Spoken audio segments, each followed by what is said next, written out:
There is a sound, a quiet hum that underlies the noise of our modern world. You can almost feel it now, a low-frequency vibration of hurry, of pressure, of a deep and unnamed anxiety.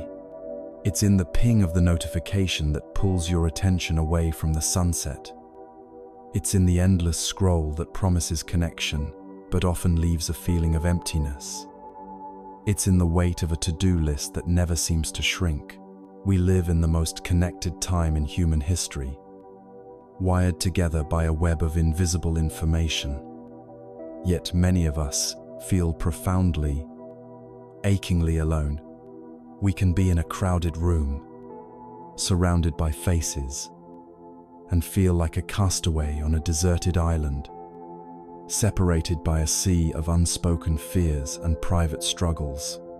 This feeling, this sense of being stuck, of being a single, isolated self against the vastness of the world, is the source of so much of our quiet suffering. We are told to be stronger, to be tougher, to build higher walls, to protect ourselves from the chaos outside.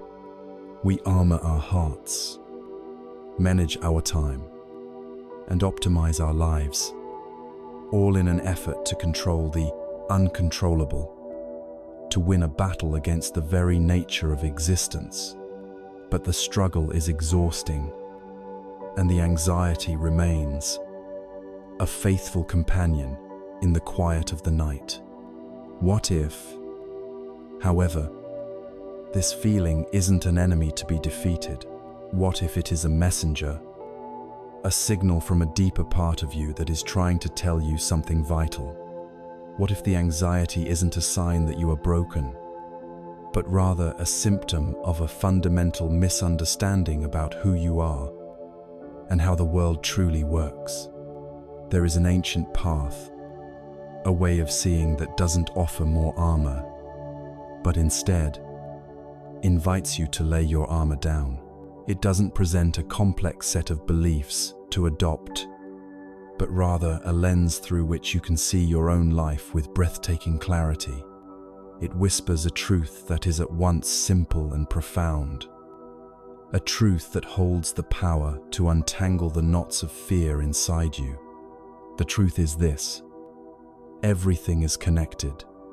The healing for the pain of separation is not to become a stronger island, but to realize, in the very marrow of your bones, that you were never an island to begin with.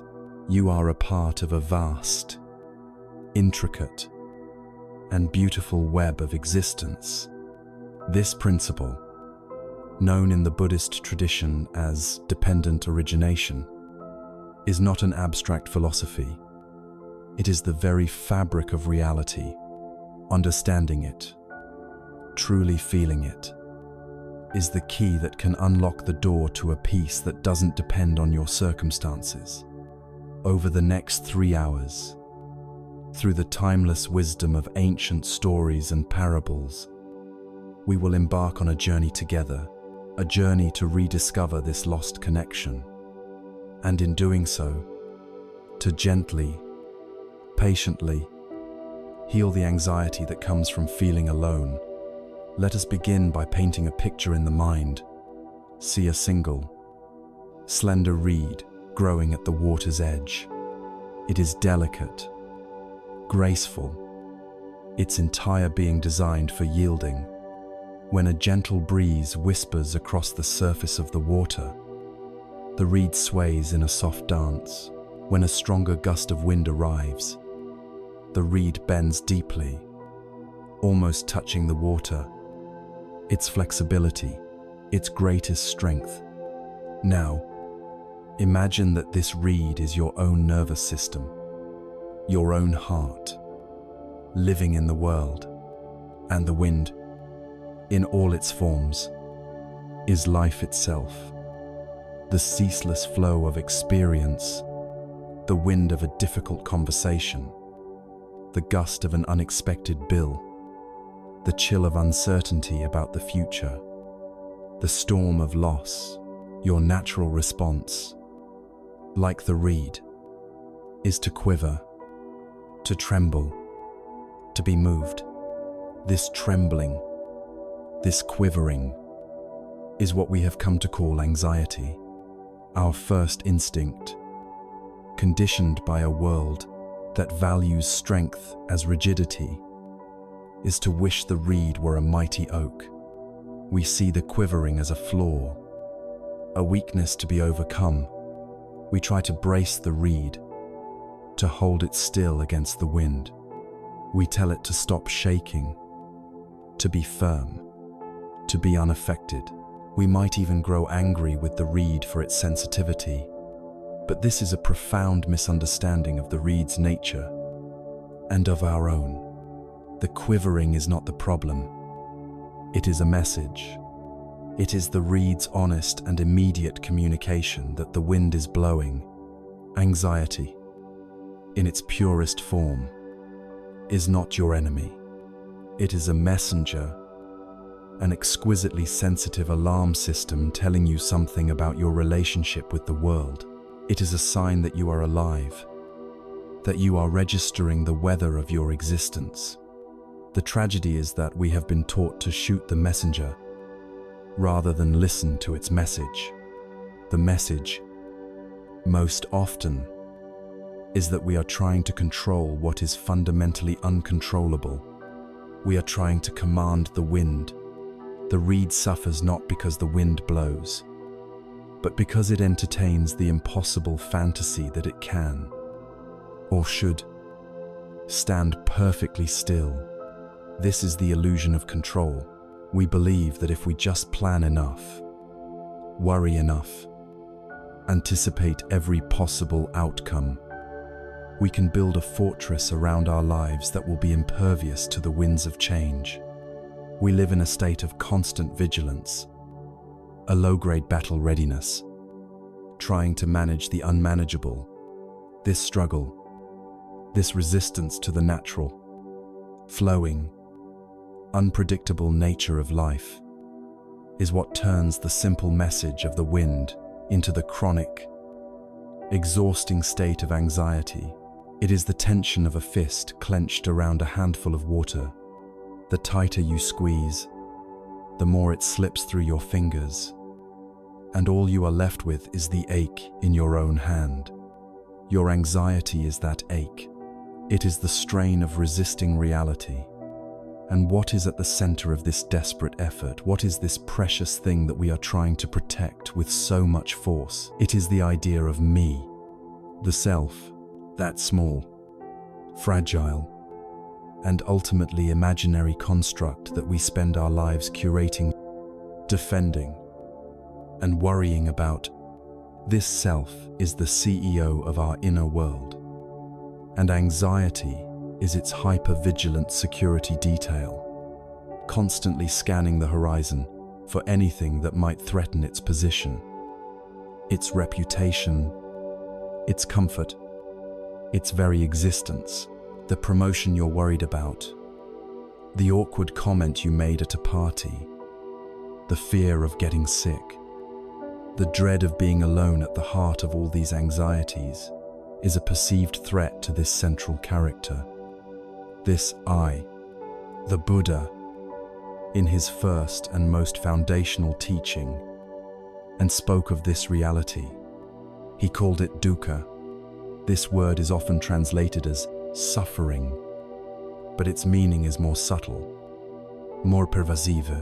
It is the fundamental dissatisfaction, the low-grade unease, the feeling that things are just not quite right. It is the inherent friction that comes from a quivering reed, pretending it is an immovable rock. Your anxiety is a modern, high-definition broadcast of this ancient truth of dukkha. It is not a personal failure. It is the universal condition of a mind that has not yet understood its own nature and the nature of the world it inhabits. To see anxiety this way is the first step toward freedom. It is not about banishing the wind, which is impossible, but about learning to be the reed, to dance with what is rather than fighting it. There is a story that illustrates this shift in understanding more powerfully than any abstract explanation. It is the story of a woman named Kisa Gotami. She lived in the time of the Buddha, and her life was defined by one singular joy, her young son. He was the sun in her sky, the meaning of her every breath. And then, one day, the sun went out. Her son fell ill and died. Kisa Gotami was consumed by a grief so total, so absolute, that it tipped into madness. She refused to accept his death, clasping the small, cold body to her chest. She went from house to house, from person to person, begging for a medicine that could bring her son back to life. Some mocked her, others turned away in pity. All saw her as a woman lost to her sorrow. Her pain was a fortress, isolating her completely from the world. Finally, a compassionate man saw her plight and suggested she go see the Buddha, the great physician. She ran to him, laid her son at his feet, and pleaded for the miracle medicine. The Buddha looked at her with eyes of infinite compassion. He did not deny her request. He did not tell her that her son was gone forever. Instead, he said, "I can make the medicine you seek, but to do so, I require one simple ingredient. You must bring me a single mustard seed." A wave of hope washed over Kisa Gotami. A mustard seed was so common, so easy to find. But then the Buddha added one condition. The mustard seed, he said softly, must come from a house where no one has ever died, filled with renewed purpose. She began her quest. At the first house, she asked for the seed. Of course, the woman of the house said, "We have plenty." As the woman went to fetch it, Kisa Gotami remembered the condition. "Forgive me," she asked. "Has anyone in this house ever known death?" The woman's face fell. "Oh, my dear," she sighed. "Do not remind me of my deepest sorrow. My husband died just last year." Kisa Gotami left, empty-handed. She went to the next house, and the next, and the next. The story was the same everywhere she went. A family had lost a daughter, another, a father. A household was still grieving a beloved grandparent. A young couple had lost their firstborn. House after house, she was offered the mustard seed. But in every single home, the shadow of death had already visited. She heard stories of loss that mirrored her own, felt the resonance of grief in the eyes of strangers. As the sun began to set, Kisa Gotami sat by the side of the road, the body of her son still in her arms. But something inside her had changed. Her frantic, desperate energy had given way to a profound, quiet stillness. She was no longer Kisa Gotami, the only woman in the world to suffer such an unbearable loss. She was simply a human being, sitting in the vast, shared ocean of human experience, an ocean that included both the miracle of birth and the inevitability of death. Her sharp, piercing, personal grief had dissolved into a wide, spacious, universal compassion. She saw that the law of impermanence was not a curse laid upon her alone, but the very nature of existence. In that moment of seeing, she was healed, not because her son came back to life, but because she had found connection in the heart of her disconnection. She gently laid her son down and returned to the Buddha, not with a mustard seed, but with a heart full of understanding. "Your anxiety," is your own private search for the mustard seed from a house where there is no suffering. You believe your fear is unique. Your burden is the heaviest. Your particular brand of unease is a special case. You feel isolated in your struggle, just as Kisa Gautami did. The healing is not in finding that magical house, for it does not exist. The healing is in the journey itself. It is in the courageous act of knocking on the doors of others, and more importantly, on the doors of your own heart, and realizing that this experience of being a fragile, quivering human is a shared one. The anxiety you feel is part of the great, flowing river of life, not a separate, stagnant pont. It is a universal condition, a signal that we are alive and that we are clinging. It orbits around that precious, central thing we call I, our own personal fortress of sorrow. Now that we have seen that our anxiety is not a personal failure, but a universal experience, it is time to ask the most fundamental question of all. What is this self that we spend our entire lives trying to protect? What is this I that feels so threatened, so alone? Let us now turn our gentle curiosity inward, to investigate the very nature of this being who feels the wind, and begin to explore the house that seems to have no permanent owner. We have arrived at the door of the house we call self. From the outside, it appears solid, a single structure with a name, an address, a history. Our entire life has been a project of maintaining this house, defending its walls, worrying about its future, polishing its appearance for the world to see. The anxiety we feel is the constant, low hum of the security system, forever on alert. Now, with gentle courage, let us take a key of quiet curiosity, turn the lock, and step inside. Let us explore this house, not as an owner, but as a visitor, to see what is truly there. At first, everything seems familiar. Here is the physical structure, the body. We can call this the foundation and walls of the house. We think of it as a solid, continuous thing. My body. But is it the air you just breathed in is now a part of you? And the air you just breathed out is no longer you. The food you ate yesterday is becoming your cells today. And the cells that made up you a month ago are long gone, replaced by new ones.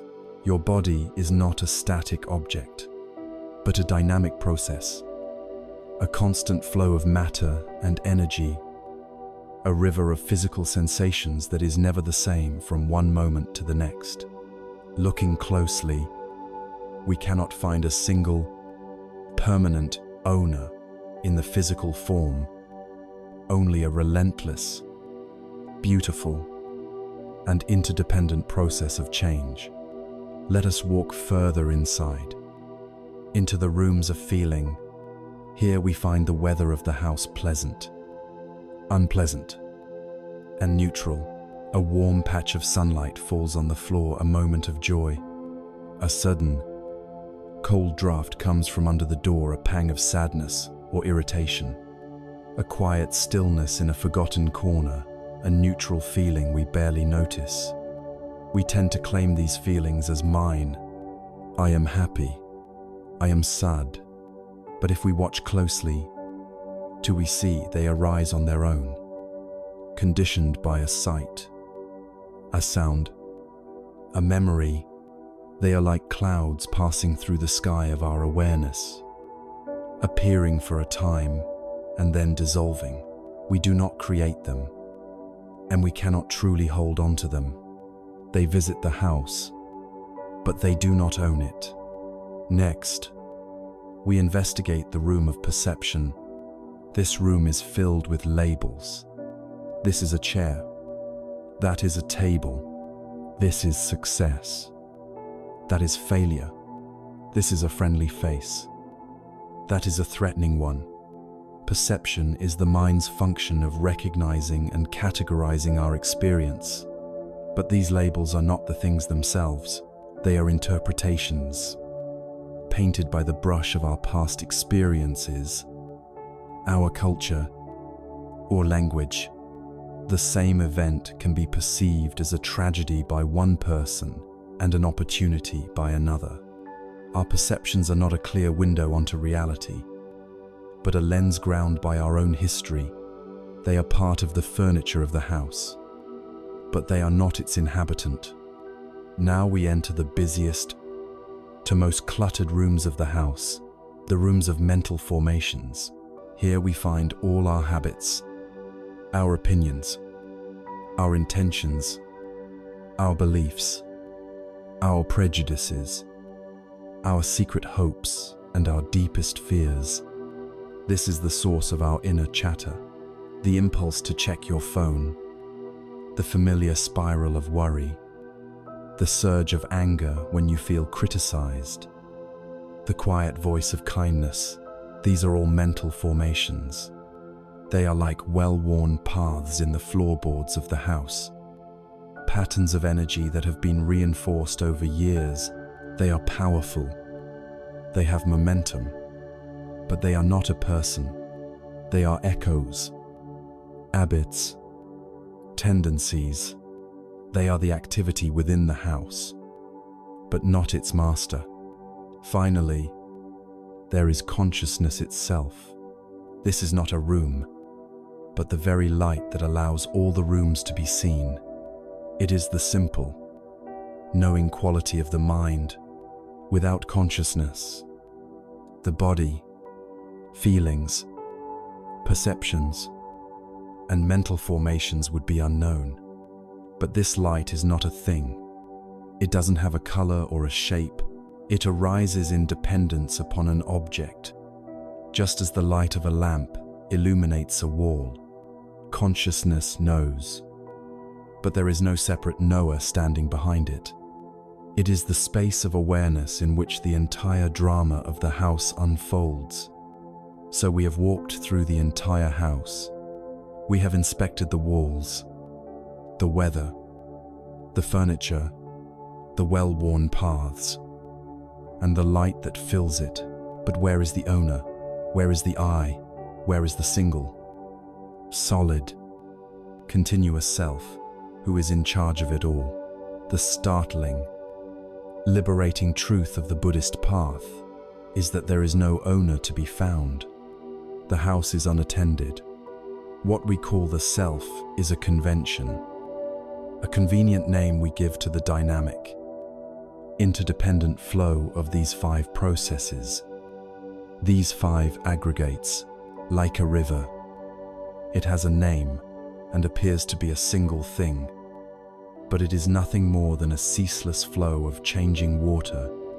You cannot step in the same river twice, and you are not the same self you were a moment ago. This profound insight is at the heart of a famous conversation that took place over 2,000 years ago between a Greek king, Melinda, and a Buddhist sage named Nagasena. King Melinda was a powerful ruler and a sharp intellectual. He approached Nagasena. Intent on debating him, the king began, "What is your name?" Venerable Sir Nagasena replied, "I am known as Nagasena, Your Majesty. But this is just a name, a designation. There is no permanent person here."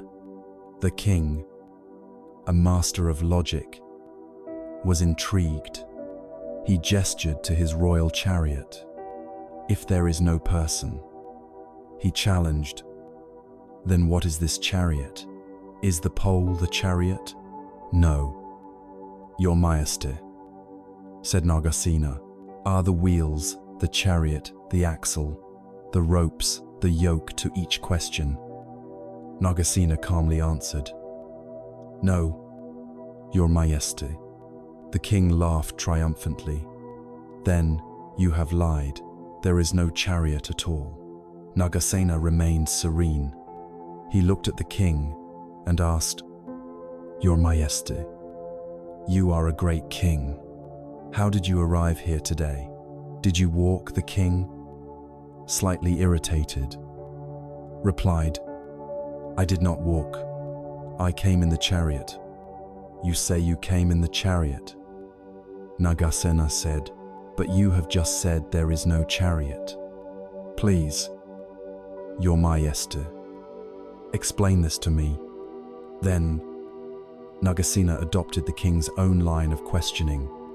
"Is the hair on your head, Melinda?" "No." "Venerable sir, are your fingernails, your teeth, your skin, your bones?" "Melinda." The king had to answer no to every question. Nagasena then delivered the final, clarifying insight. "Your Majesty, just as the word chariot is a name we give to a collection of parts when they are assembled in a certain way, so Nagasena is a name we give to this collection of body, feelings, perceptions, formations, and consciousness. In the ultimate sense, there is no separate independent self to be found. This story is not a lesson in nihilism. The chariot is real. It can carry you from one place to another. The self is real in a conventional sense. It is what answers to your name and goes to work. But the anxiety, the fear, the suffering comes from believing that this conventional self is an ultimate reality, a permanent entity that must be defended at all costs. It is the suffering of clinging to a phantom. The liberation spoken of by the Buddha is the freedom that comes from seeing this truth directly. When you see that there is no solid, separate self, who is there to be offended? Who is there to be a failure? Who is there to be permanently damaged by life's inevitable difficulties? The entire architecture of anxiety, which is built on the foundation of protecting a fragile self, begins to crumble. We are not erasing ourselves. We are letting go of an illusion about ourselves. We are putting down the heaviest burden we have ever carried, a burden we mistook for our own identity. But this naturally leads to a profound question. If there is no permanent self, no owner in the house, what is it that carries on from one moment to the next? What connects the you of yesterday with the you of today? If there is no one to be rewarded or punished, what is the meaning of our actions? This is not a descent into chaos, but an opening into a deeper understanding of causality. It requires us to look not for a soul that travels through time, but for a law of momentum, a river of cause and effect that flows through all things. Let us now turn our attention to this great, natural law, the law of karma. We find ourselves standing in a new landscape of understanding. The solid ground of a permanent self has dissolved beneath our feet, revealing itself to be a flowing river of processes, an unattended house of temporary phenomena. And this leaves us with a profound and vital question. If there is no unchanging soul, no continuous owner of the house, what is it that connects the person who went to sleep last night with the one who woke up this morning? What accounts for the thread of continuity that weaves through our lives, making our choices feel meaningful and their consequences real? The answer is not a thing, but a law. It is a principle so fundamental that it operates with the same impersonal reliability as gravity. This law is known as karma. Perhaps no word from the East has been more misunderstood in the West than this one. We have imagined it as a cosmic bookkeeping system, a celestial judge handing out rewards and punishments for good and bad deeds. We think of it as fate, a predetermined script for our lives that we are powerless to change. But this is a distortion. The original meaning of the word karma is simply action. That's all. It is the law of cause and effect. The principle that every action produces a result.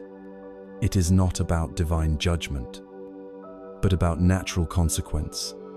It is the law that states, if you plant an apple seed, you will not get an orange tree. The action contains the seed of its own result. This law operates through three primary doorways: the body, speech, and the mind.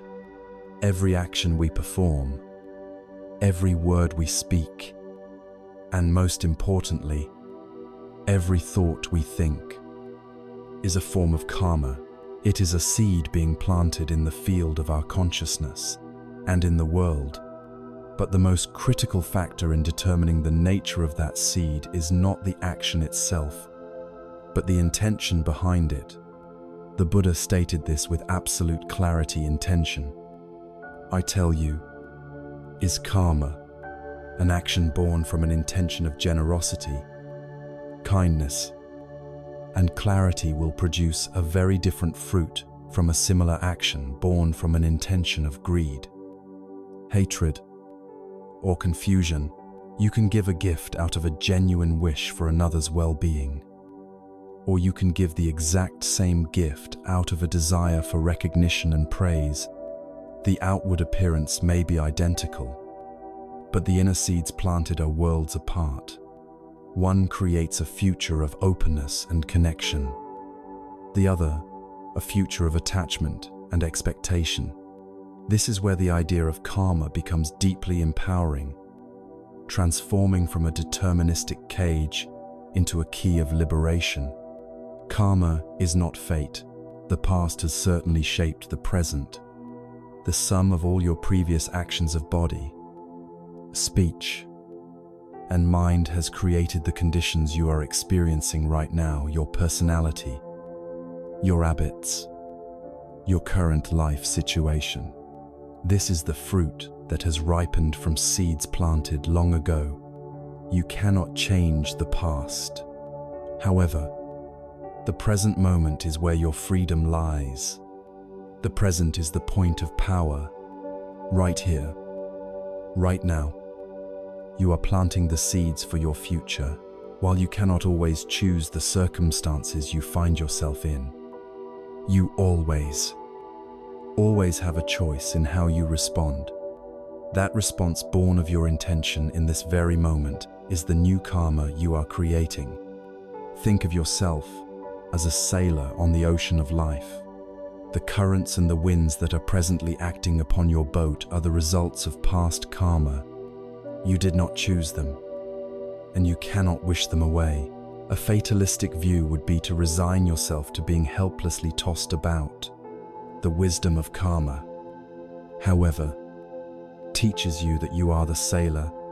You can't control the wind, but you can choose how to set your sails. You can use your intelligence, your skill, and your will to work with the winds and currents, steering your vessel in the direction you wish to go. Every moment of conscious, intentional response is an adjustment of the rudder, a trimming of the sails. This understanding completely dismantles the victim mentality that is so often a source of anxiety. The question shifts from a powerless cry of, "Why is this happening to me?" to an empowered inquiry of, "Given what is happening, what do I choose to create now? What seeds of peace can I plant in this very soil?" There is a timeless story that beautifully illustrates the wisdom of seeing life through this lens of unfolding causality, rather than premature judgment. It is the story of an old farmer in a small village. He was poor, but he owned one magnificent horse that was the envy of all. One day, the horse bolted from its enclosure and ran off into the mountains. The farmer's neighbors all came to his house to offer their condolences. "What terrible luck," they said, shaking their heads. "Your only valuable possession is gone." The old farmer simply listened and replied, "Maybe." A few weeks later, to everyone's astonishment, the horse returned, and it was not alone. It had led a herd of 12 wild, spirited horses back to the farmer's property. The neighbors, hearing the news, rushed back to the farmer's house, their faces beaming. "What incredible luck," they exclaimed. "Now you are a rich man." The old farmer calmly surveyed his new herd and said only, "Maybe." The farmer's only son, excited by the new horses, set about trying to tame one of them. The wild stallion was too strong, however, and it threw the son to the ground, breaking his leg badly. The neighbors gathered once again, their faces etched with pity. "Oh, what dreadful luck," they lamented. "Your son, your only help, is now crippled." The farmer, looking at his son resting with a splintered leg, replied quietly, "Maybe." Not long after, the emperor's army marched into the village. A brutal war had broken out, and they were conscripting every single able-bodied young man for the fight. The son, with his broken leg, was the only young man in the village to be spared. The neighbors, whose own sons had been marched away, came to the farmer with tears in their eyes. "What astoundingly good luck," they whispered. "Your son's injury has saved him from certain death." The old farmer, watching the dust from the departing army settle, simply said, "Maybe." This story is the heart of understanding karma in practice. It is not about being passive or emotionless. The farmer surely felt concern when his son was injured and relief when he was spared. But he understood that life is an infinitely complex web of causes and effects, and that our labels of good luck and bad luck are hasty, short-sighted judgments based on a tiny fragment of a much larger picture. The anxious mind is a mind that is constantly labeling, judging, and trying to control outcomes. It clings to what it deems good and violently resists what it deems bad, creating immense inner turmoil. The wisdom of the farmer is the wisdom of release. It is the ability to hold our experience with a spacious and humble curiosity, trusting that we do not see the whole pattern. An event that appears to be a disaster may be the very seed of a future blessing. An apparent victory may contain the seed of a future difficulty. Understanding this natural law soothes the roots of anxiety. It invites you to take radical responsibility for the one thing you can truly control: your own intentions and actions. It empowers you to become an active cultivator of your own inner peace. Every thought of kindness you offer to yourself, every patient word you speak when you might have been harsh, every conscious breath you take when you feel overwhelmed, these are not small, insignificant acts. They are powerful seeds. You are actively planting a garden of peace, and you will, without fail, enjoy its shade and its fruit in the future. This is the promise of karma. It is the universe's guarantee that your efforts to cultivate goodness are never, ever wasted. We have now seen how our actions are not isolated events but are woven together in a continuous stream of cause and effect. We, the sailors, can steer our course, but this leads to an even deeper question. We have examined the river of self and the river of causality, but what about the riverbank? What about the entire landscape through which these rivers flow? If our actions are dependent on prior causes, what about our very existence? What about the existence of the world itself? How deep does this web of interconnectedness truly go? Let us now zoom out from the single thread of our personal karma to behold the magnificent, all-encompassing tapestry of reality itself. We have followed the great river of karma and seen how our actions, thoughts, and words flow in a stream of cause and effect, shaping our present and creating our future. This understanding gives us the power to steer our vessel. But now, we must ask an even more profound question. We have examined the river, but what of the riverbank? What of the very ground that receives the seeds of our actions, and the sky that watches over it all? We are ready to explore the most central, most healing insight of the Buddhist path.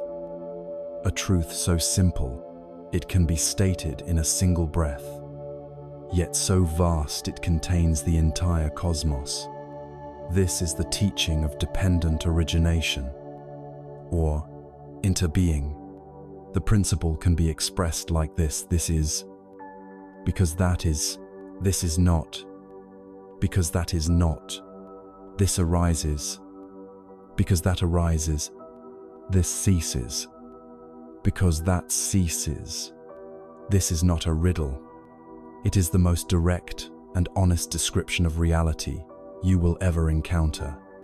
It means, quite simply, that nothing, absolutely nothing, exists by itself, in isolation. Everything in the universe arises in dependence upon other things. Everything is interconnected. To truly grasp this is to find the master key that unlocks the prison of anxiety, a prison whose walls are built from the illusion of separation. Let us make this real. Imagine you are holding a single, beautiful flower in your hand. We look at it and we see color, petals, a stem. We call it a flower. But let us look more deeply, with the eyes of contemplation. What do we see? We see the sunshine, without which the flower could not have grown. The sunshine is not the flower, but it is essential for the flower to be itself. So, the sunshine is inside the flower. We see the clouds, which became the rain that watered the seed. The cloud is not the flower, but without the cloud, there is no flower. So, the cloud is inside the flower.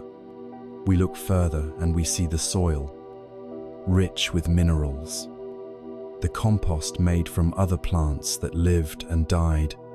The soil is inside the flower. We see the gardener who planted the seed, the farmer who grew the vegetables that fed the gardener.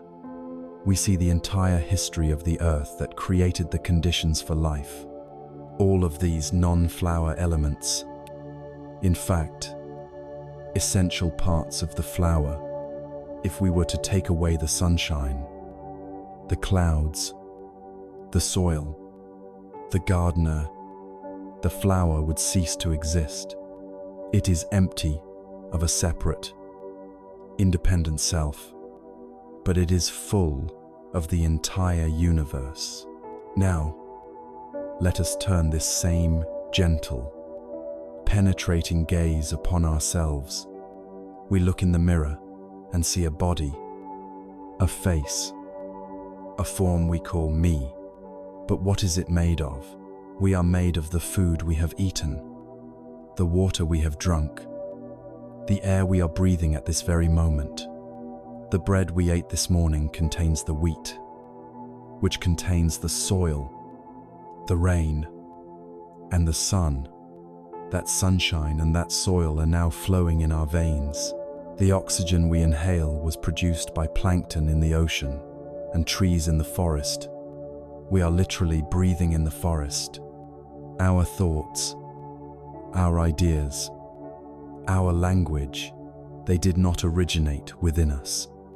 They came from our parents, our teachers, our friends, our culture, the books we have read, the songs we have heard, our very consciousness, the awareness that is experiencing these words right now, depends on the senses and the world they perceive.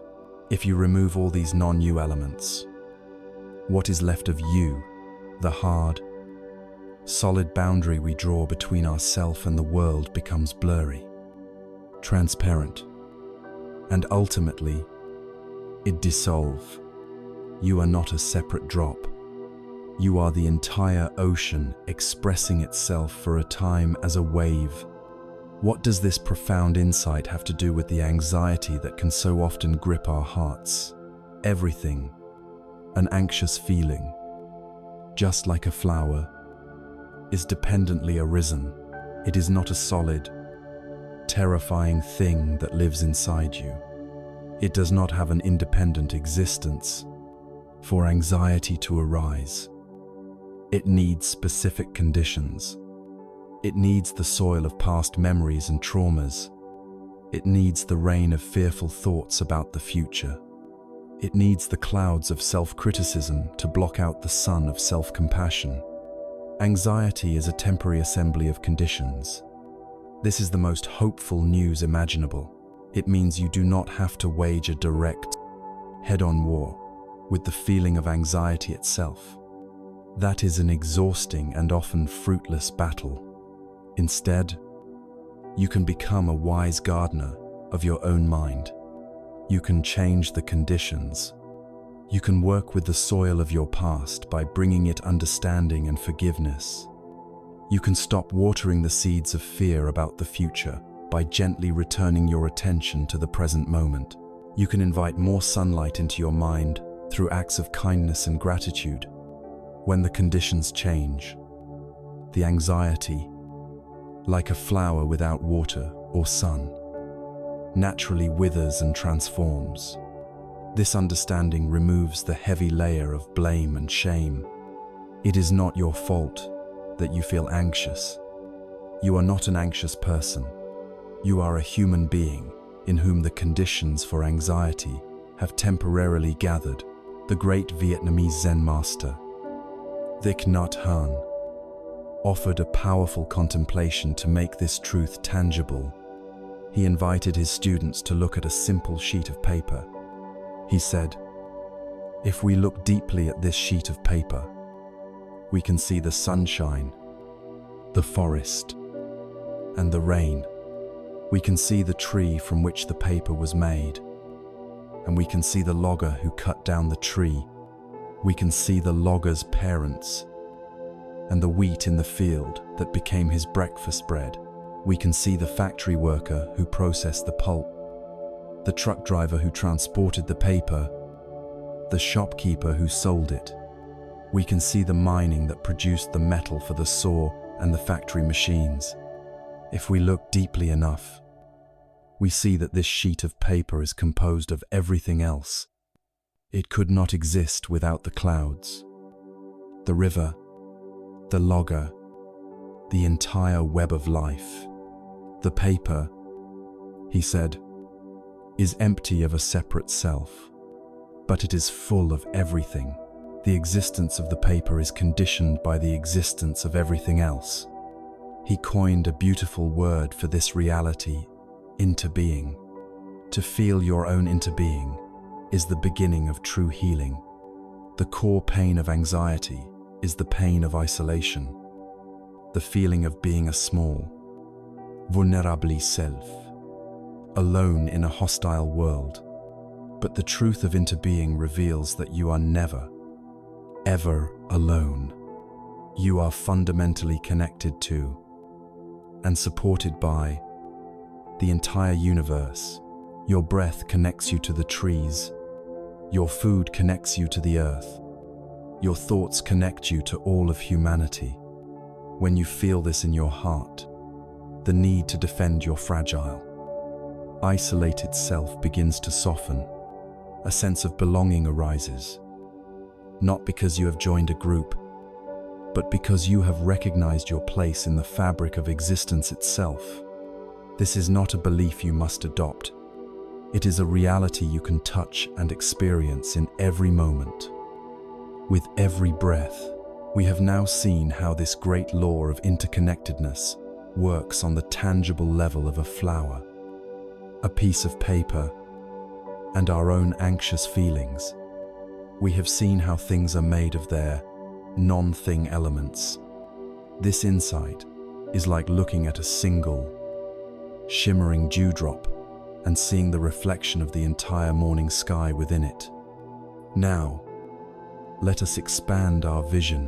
What if this principle applies not just to single objects, but to the entire cosmos? The ancient masters, in their deep states of meditation, I looked for a metaphor to describe this breathtaking reality. They found one, an image of such profound beauty and power that it can change the way you see everything.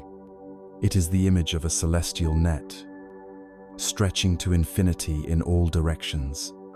Let us now raise our gaze from the dewdrop and prepare to behold the splendor of Indra's net. We have stood at the edge of a great truth, seeing the entire universe reflected in the dewdrop of a single flower, a single sheet of paper, a single human life. We have learned the language of interbeing, the reality that nothing exists in isolation. This understanding is the medicine for the illusion of separateness. But to truly absorb this medicine into our hearts, to feel it as a living reality, we need more than a principle. We need a vision. The ancient sages of the Mahayana tradition, through their deep meditations on the nature of reality, discovered such a vision. It is an image so vast, so beautiful, and so complete that it has the power to permanently reconfigure our understanding of ourselves and our place in the cosmos. I invite you now to enter this vision, the vision of Indra's net. Imagine, if you will, the celestial palace of the ancient deity Indra, a realm that is not bound by our familiar dimensions of space and time. Imagine an expanse that stretches infinitely in all directions, up, down, and to all sides, without beginning or end. Across this infinite expanse, a magnificent net is strung, a web of shimmering threads that connects everything to everything else. The threads themselves are like light, weaving a pattern of perfect, harmonious relationship throughout all of existence. And at every single node where these threads intersect, there hangs a jewel. Each jewel is perfectly spherical, flawlessly clear, and polished to such a degree that it reflects all that is around it. Take a moment to visualize this. An infinite number of these brilliant, multifaceted jewels, hanging in a perfect, cosmic lattice, each one shimmering with a light of its own. Now, let us draw closer and look deeply into the surface of just one of these jewels. As you gaze into its mirror-like face, you see something astonishing. Reflected in this single jewel are all the other jewels in the entire infinite net, every single one. The jewel to its right, the jewel to its left, the one above, the one below, and all the countless others stretching out to the farthest reaches of this celestial web. The entirety of the net is perfectly mirrored in the surface of this one jewel. But the miracle of the vision deepens. It asks us to look closer still. Gaze now at one of the reflections on the surface of that first jewel. You are now looking at a reflection of a second jewel, and on the surface of that reflected jewel, what do you see? You see the reflection of every other jewel in the net, including the very first jewel you started with. And within that second-order reflection, the entire process continues. Infinitely, every jewel contains not only a reflection of every other jewel, but it also contains the reflections within those reflections, and the reflections within those, in an endless, cascading, holographic recursion. It is a universe where each part contains the whole, and the whole is fully present in every part. There is no separation. There is only a seamless, shimmering, infinitely interreflecting whole. Now, here is the heart of the teaching, the truth that can dissolve anxiety at its very root. You are one of these jewels. Every person you have ever met, every person you will ever meet, is one of these jewels. Every animal, every tree, every blade of grass, every grain of sand, every drop of water, every star in the sky, every thought that has ever been thought, each one is a flawless, shining jewel in this magnificent net of being. Your very existence is a point of reflection for the entire cosmos. And the entire cosmos is, in turn, reflected within you. When you look into the eyes of another being, you are not looking at a separate, isolated entity. You are looking at a unique facet of the same universal reality that you are.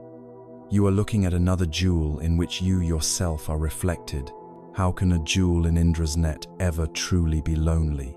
The feeling of isolation, that painful belief that we are a small, solitary self, is exposed as an impossibility in the light of this vision. You are fundamentally, inescapably, and beautifully interwoven with all of life. Your existence is held and supported by the entire net. Your every breath is a testament to this connection, an exchange with the atmosphere, with the trees, with the sky. You are not in the universe. You are the universe, experiencing itself from your unique perspective, from your unique position in the great web. This vision radically transforms our understanding of ourselves and our actions. Think back to the law of karma. In the context of Indra's net, it becomes breathtakingly clear and immediate. Imagine reaching out with a gentle hand and polishing the surface of your own jewel. As you do so, as it begins to shine more brightly, that increased radiance is instantly reflected in every other jewel in the net. Your act of kindness towards yourself, your moment of mindfulness, your patient and forgiving thought, it is not a private act. It is an offering to the entire universe. You are polishing the whole net. Conversely, if you allow your jewel to be dimmed by an act of cruelty, a hateful thought, or a selfish intention, that shadow, that speck of dust, is also reflected instantly across the entire web. There are no private actions. There are no isolated consequences. We are all in this together, in the most literal sense imaginable. Your well-being is my well-being. My suffering is your suffering. The pain we see in the world is a shadow cast upon our own jewel. The joy we witness in another is a light that illuminates our own heart. This shatters the illusion of a competitive, zero-sum world. The only way to truly, lastingly increase the radiance of your own jewel is to act in such a way that you polish the jewels all around you. Compassion is no longer a moral duty. It becomes the most intelligent form of self-interest. To wish for another's happiness is to wish for a more brilliant reflection to fall upon yourself. This is the ultimate cure for the anxiety born of separation. The quivering reed feels alone in the wind. The jewel in Indra's net knows that it is the wind, the water, and every other jewel. It dances, not out of fear, but as part of the great, interconnected shimmering of all that is. It rests in the security of total belonging. This vision is sublime, beautiful, and vast. It can feel like a distant, cosmic truth. So, the question naturally arises, how do we live this? How do we bring the majesty of Indra's net into the messy, complicated, beautiful reality of our daily lives. How do we honor this sacred interconnection when we are stuck in traffic? When we are in a difficult meeting? When we are having a painful conversation with a loved one? We begin where we are. We begin with the most common way we touch the other jewels in our vicinity, through our words. Every word we speak is a vibration sent out across the net. It can be a gentle touch that polishes, or a harsh strike that chips away at the light. Let us now bring our attention from the silent, cosmic vision of the net to the sound of a human voice, and explore how our speech can become a conscious, healing force in the world. We are standing now in the radiant, silent light of Indra's net, held in a cosmic web of total interconnection.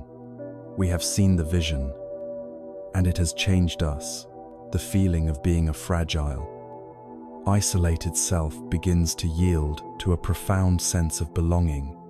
The pressing to vital question that follows such a vision is no longer what is true, but how do we live this truth?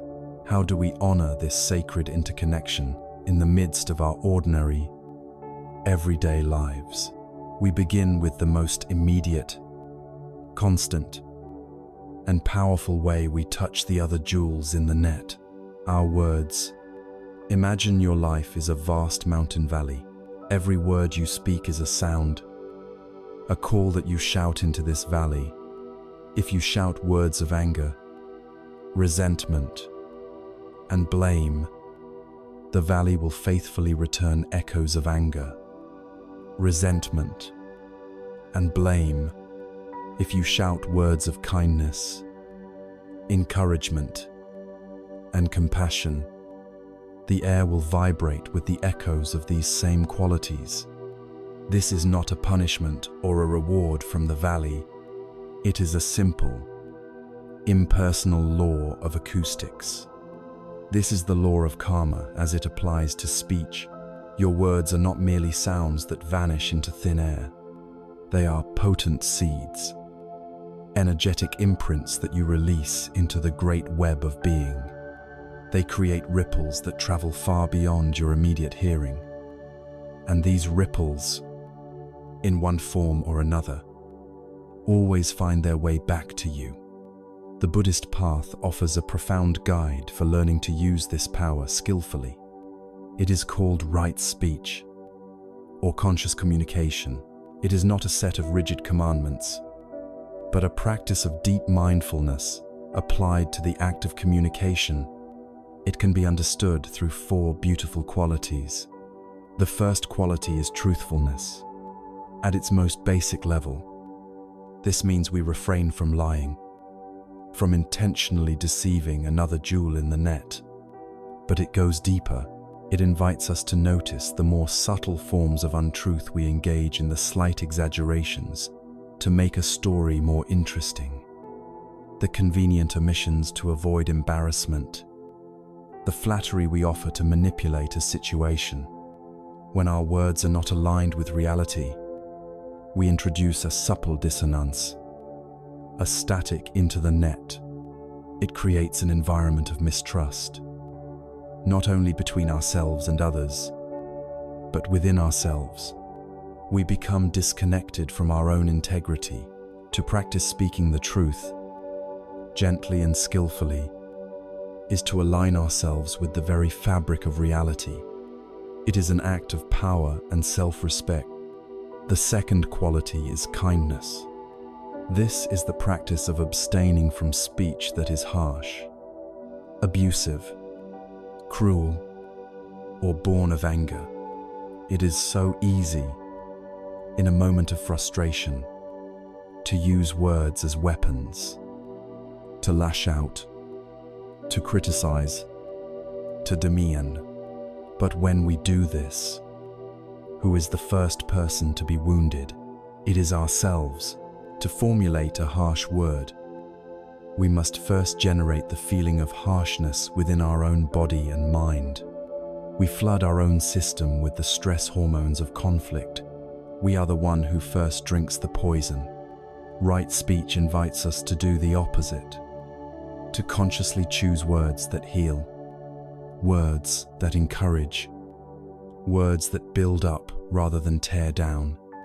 It is to recognize the vulnerability in the other jewel and to touch it with care, knowing that their radiance is inseparable from our own. The third quality is speech that creates harmony.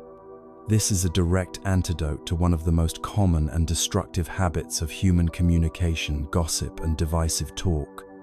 When we speak ill of someone who is not present, we are planting seeds of discord. We create suspicion and division, dimming the light of at least 3 jewels at once: our own, the person we are speaking to, and the person we are speaking about. We are actively weaving threads of separation into the net of interbeing. The practice of harmonious speech asks us to do the opposite. It is speech that seeks to reconcile, to praise the good qualities of others, to build bridges of understanding. It is to refuse to participate in the casual cruelty of slander, and instead, to become an agent of unity. The fourth quality is speech that has meaning and purpose. How much of our day is filled with idle chatter, with words that serve no real purpose other than to fill the silence? This isn't a sin, but it is a missed opportunity. Our energy, or life force, is precious. Right speech encourages us to value our words, to use them with intention. Before speaking, we can ask ourselves a simple set of questions. Is what I am about to say true? Is it kind? Is it helpful or necessary? If the answer to all 3 is not yes, then perhaps silence is the more skillful and compassionate choice. There is a powerful old story that illustrates the irreversible nature of our words. A man in a village had a terrible habit of spreading rumors. One day, feeling the weight of his actions, he went to the wise elder of the village and confessed his wrongdoing. "I want to take back all the hurtful things I have said," he pleaded. "How can I do it?" The wise elder looked at him and said, "I will tell you. But first, you must do one thing. Go home, take your finest feather pillow, and go to the highest hill overlooking the village. There, I want you to cut the pillow open and shake all the feathers out into the wind. Then, return to me tomorrow." The man did as he was told. The next day, he came back to the elder, saying, "I have done it." "Good," said the elder. "Now, for the second part of your task. Go back and gather every single one of those feathers and put them back in the pillow." The man was aghast. "But that's impossible," he cried. "The wind has scattered them for miles. I can never get them all back." The wise elder nodded slowly. "So it is with your words. Once they leave your lips, they are scattered on the winds of conversation. They enter countless hearts and minds, and you can never fully retrieve them." The wisdom of right speech, however, is not just about speaking. Its other, equally important half is listening. Deep, compassionate listening is one of the most profound gifts we can offer another person. It is a form of communication that polishes their jewel more than any eloquent compliment could. To listen deeply means to offer your full presence, without interrupting, without formulating your response while they are still speaking, without judging what you hear. It is to listen with the sole intention of understanding. When you offer this quality of listening to another human being, you are saying to them, without words, "I see you, I hear you, you matter, you are a radiant jewel in this net, and I am honored to witness your light." In a world where everyone is waiting for their turn to speak, a deep listener is a sanctuary, Practicing conscious communication is a direct path to healing anxiety. So much of our anxiety is fueled by our own inner critic, our own harsh self-talk. By learning to speak kindly to others, we naturally learn to speak more kindly to ourselves.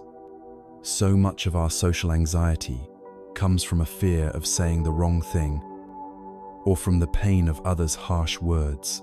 By building a fortress of integrity through right speech, we become less vulnerable to the careless words of others and more confident in our own ability to create connection.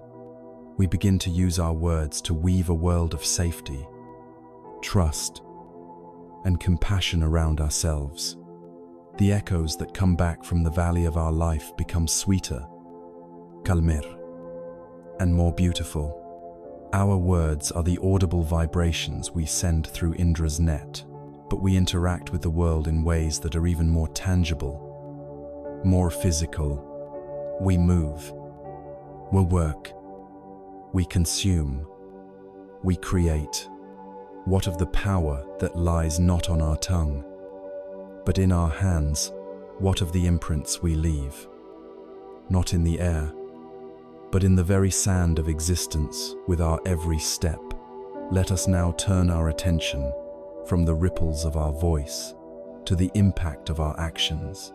We have listened to the echoes in the valley, learning how the vibrations of our words travel through the great web of Indra's net, polishing or dimming the jewels they touch.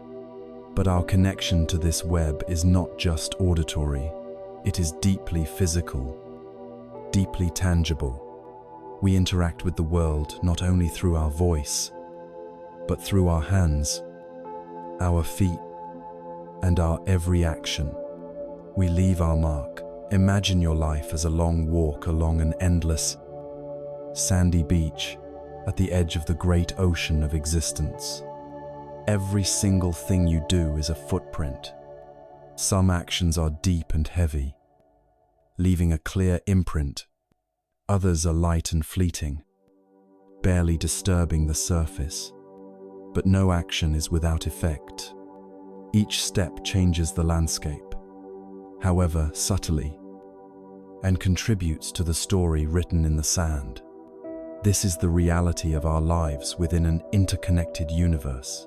There are no insignificant actions. This understanding invites us to practice what the Buddhist path calls right action, or skillful living. This is not a list of rules to be blindly obeyed, but a compassionate and intelligent guide to moving through the world in a way that reduces harm and cultivates well-being for ourselves and for all other jewels in the net.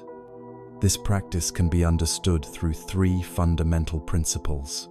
The first, and most foundational, is a deep reverence for life. At its core, this means we commit to abstaining from intentionally destroying life. This is not just about refraining from acts of violence against other humans.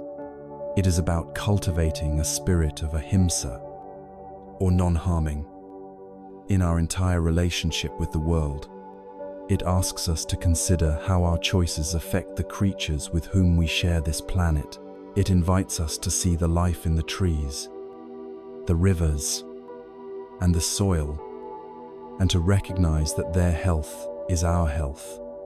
In our modern world, this principle asks us to look at our consumption, our waste, and our environmental footprint. To practice this aspect of right action is to walk upon the earth with a gentle step, honoring the intricate web of life that sustains us all, and recognizing that every living being is another precious jewel. The second principle is to abstain from taking what is not freely given. On the surface, this is a clear injunction against stealing, but like all these teachings, its wisdom runs much deeper. It is a practice of profound respect for the work, resources, and property of others. It asks us to be honest in our business dealings, to give fair value for what we receive, It prompts us to consider the hidden costs of the things we buy. Was the person who made this product paid a living wage? Were these resources acquired in a way that exploited a community or damaged an ecosystem? To take what is not freely given is to pull a thread from the net in a way that weakens the pulled whole fabric.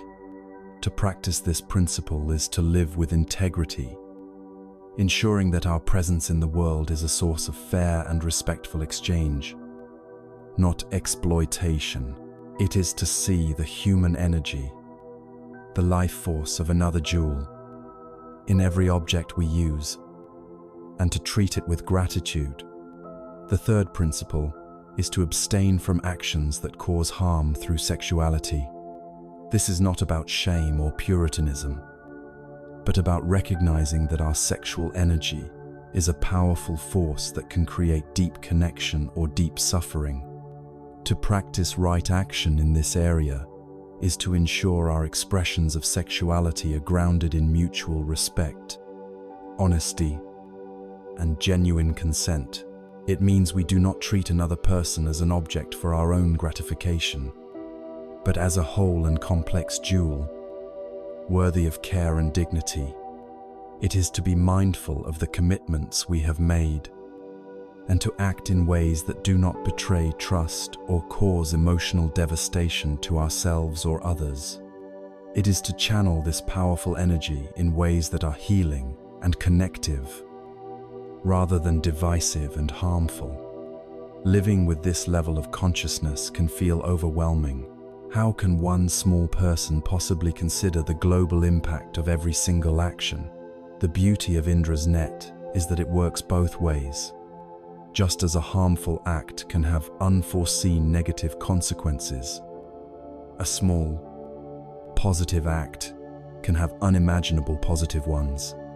Scientists speak of a phenomenon in chaos theory known as the butterfly effect.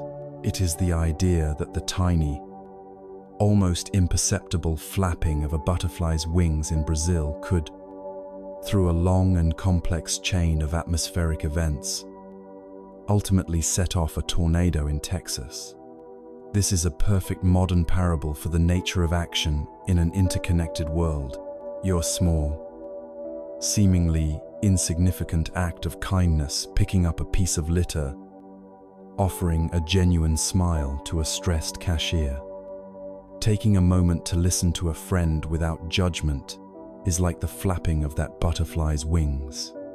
You cannot possibly trace the ripples it creates. The cashier, their mood lifted, may go home and have a more patient interaction with their child. The friend who felt heard may find the strength to face a difficult challenge. These ripples spread outward, touching countless other jewels in ways you will never know. You do not need to see the results to trust that they are there. This empowers our smallest actions with a sacred significance. Nothing good is ever wasted. This understanding transforms our relationship with our own body. It ceases to be merely a source of cravings to be satisfied or a package to be maintained. It becomes the primary vehicle through which we can manifest compassion in the world. Our hands are not just for taking. They can be offered to help, to comfort, to build, to heal. Our feet are not just for carrying us from one place to another. They can walk a mile for a cause we believe in, or carry us to the home of a friend who is lonely.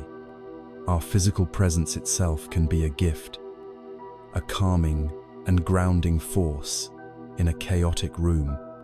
We can literally embody the change we wish to see. This practice is a powerful antidote to the anxiety born of helplessness when the world feels chaotic and frightening. It is easy to feel like a powerless victim, but the practice of right action restores our sense of agency and integrity.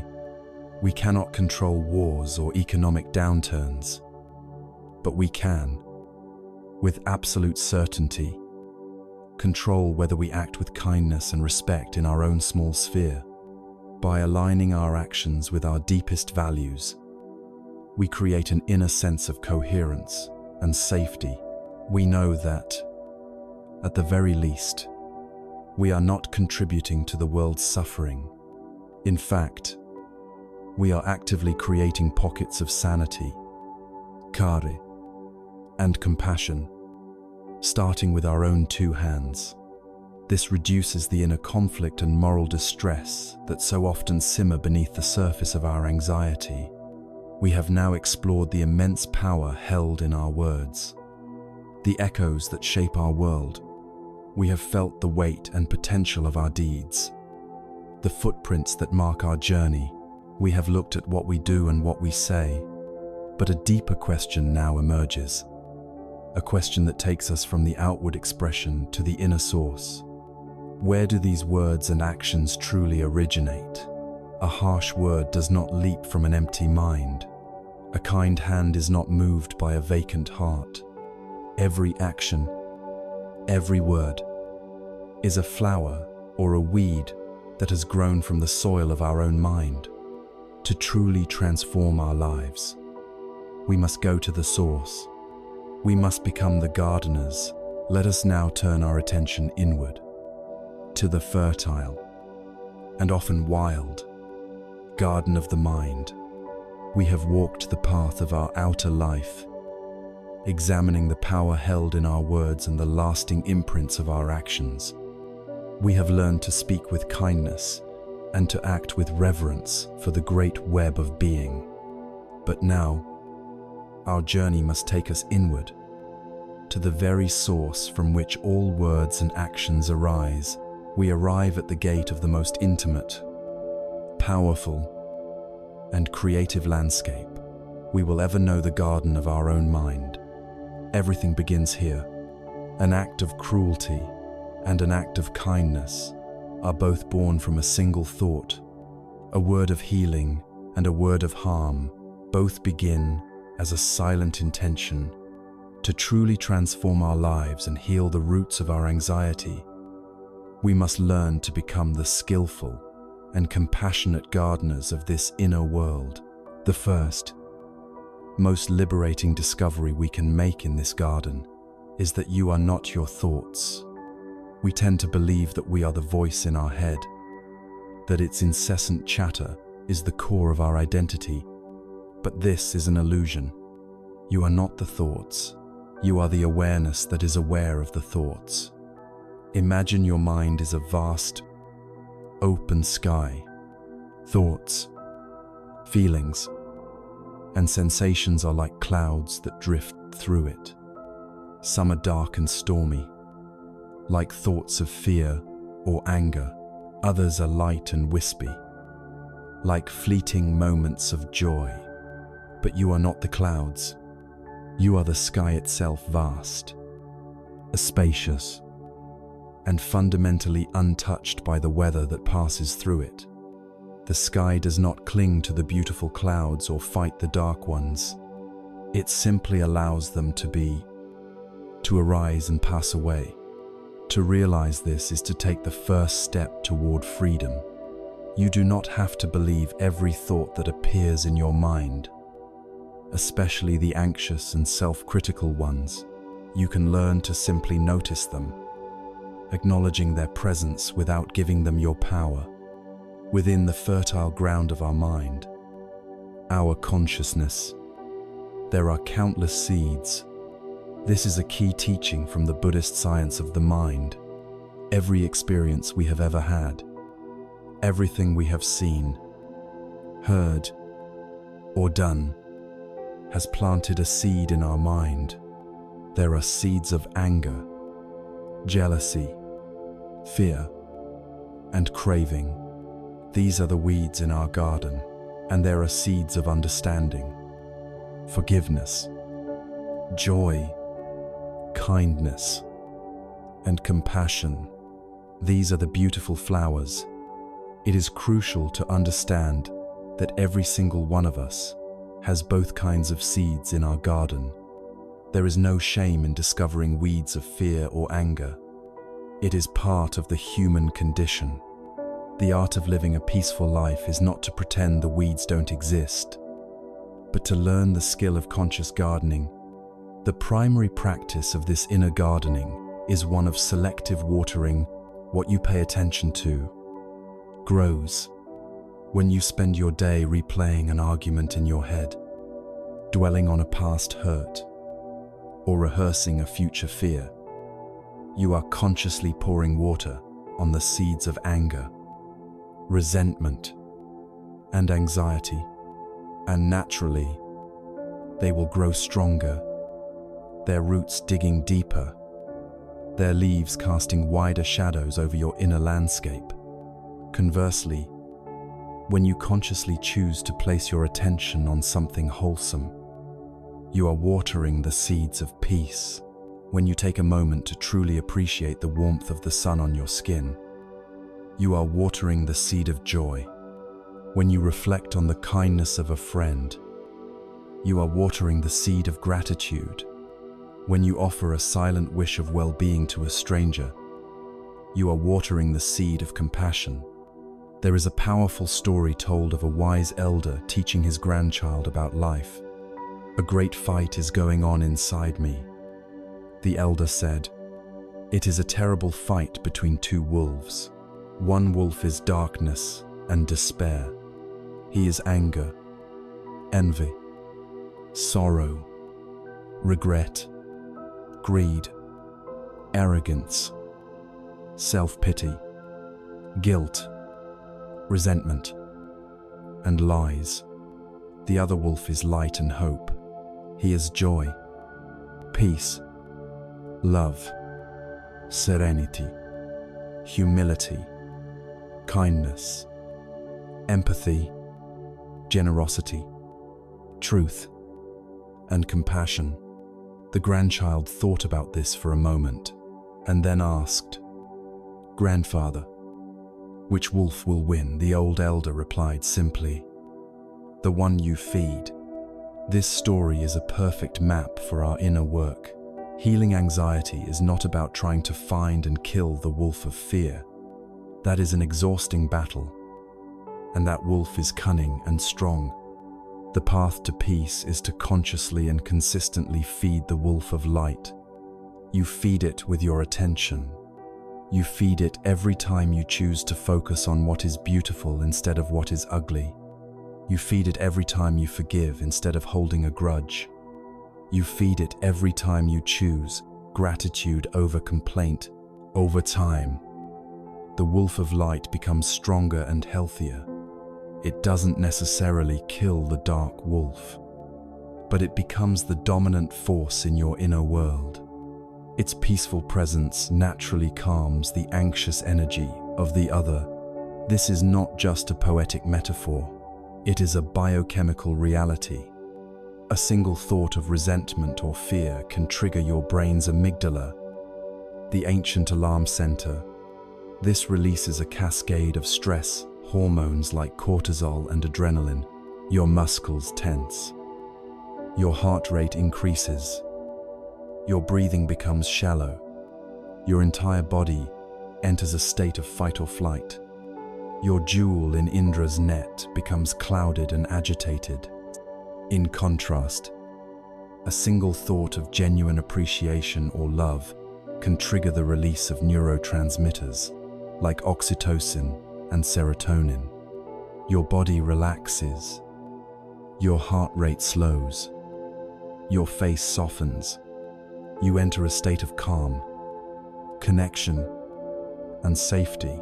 Your jewel begins to shine more brightly, and that radiance touches every other jewel in the net. We are creating our physical and energetic reality from the inside out, one thought at a time. This places the power to heal directly in our own hands.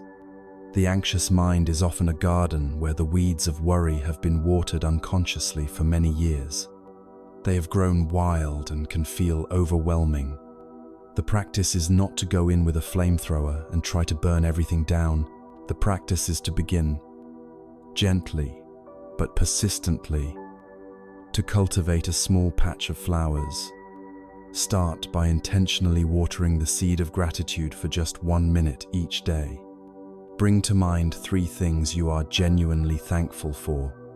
Then, perhaps, Water the seed of kindness by directing a positive thought towards someone. Slowly, day by day, you tend to your garden. The flowers grow stronger, their fragrance begins to fill the air, and as they claim more space and more sunlight, the weeds naturally have less room to thrive. You move from being a victim of your mental weather to being the wise and caring steward of your inner ecosystem. We have learned now to tend to this precious garden, to water the seeds of peace, and to nourish the wolf of light within us. But a flower does not hoard its beauty. A light does not exist only for itself. The very nature of these wholesome qualities is to radiate outward. As our inner garden begins to bloom, a natural generosity arises. What happens when the most precious flower in this garden, the flower of compassion, begins to unfurl its petals? How does this cultivated inner peace change the way we see and relate to the suffering that is so evident in the world? The shadows we see on the other jewels in the net. Let us now explore what it means to share the warmth of our garden with all beings. The garden of the mind, tended with care, begins to bloom as we learn to consciously water the seeds of peace, gratitude, and kindness within ourselves. A beautiful fragrance begins to permeate our being, but this fragrance is not meant to be contained. A flower does not hoard its scent. Its very nature is to offer it freely to the world. The most precious and transformative fragrance to arise from a cultivated mind is the scent of compassion. This is the heart's natural response to the wisdom of interbeing. When we truly understand that we are all jewels in Indra's net, that your well-being is my well-being, then the sight of suffering in another is no longer a distant event. It becomes a vibration felt within our own heart. First, it is vital that we understand what compassion truly is, for it is often confused with its distant cousin, pity. Pity looks down from a safe distance. It sees another's suffering and says, "Oh, you poor thing, I am glad that is not me." Pity reinforces the illusion of separation. It creates a hierarchy of the fortunate and the unfortunate. Compassion, known in the Buddhist tradition as karuna, does the opposite. Compassion draws near. It dares to feel with another. It says, "I see your pain. I recognize it. It is part of the human experience we share, and I wish with all my heart for you to be free from it." Pity creates a wall. Compassion dissolves the wall. It is the courageous trembling of an open heart in the face of suffering. It is the wisdom of Indra's net made manifest as love.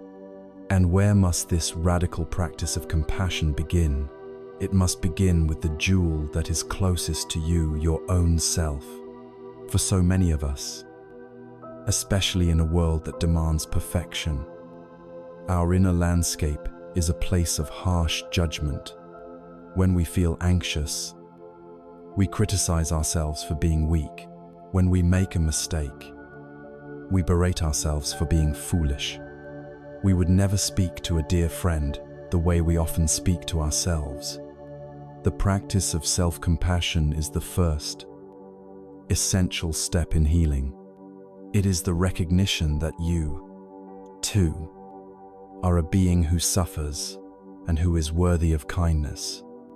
It is the willingness to turn toward your own pain, your anxiety, your sadness, your fear with the same warmth and tenderness you would offer a crying child. This is not an act of self-indulgence. It is an act of courage and wisdom. It is the foundation upon which all other compassion rests. You cannot offer a thirsty person a drink from an empty cup.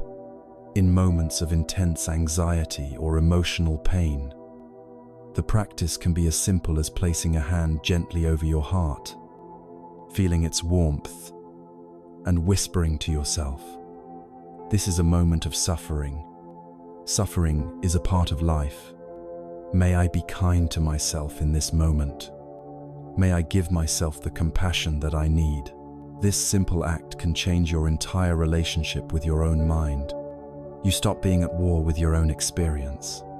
You begin to create a safe harbor within yourself.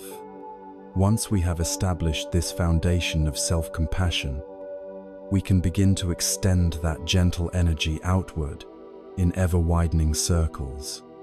We start with someone we love, easily a friend, a family member, a beloved pet. We bring their image to mind. We acknowledge their own struggles and hardships. And from our heart, we extend the sincere wish, may you be free from suffering. May you know peace. We let ourselves feel the warmth of that wish. Then, we widen the circle to include a neutral person. Perhaps it's a cashier at the grocery store, or someone you pass on the street. You know nothing about them, but you know they are a human being. You know they have a heart that can feel joy and pain, that they have their own secret fears and hopes, and you extend the same wish to them. May you be free from suffering. The most transformative part of the practice is to then, when you feel ready, extend the circle of compassion to include someone you find difficult. This could be a person who has hurt you, or someone whose views you find challenging. This is not about condoning their harmful actions. It is about having the wisdom to see that their harmful actions are born from their own suffering.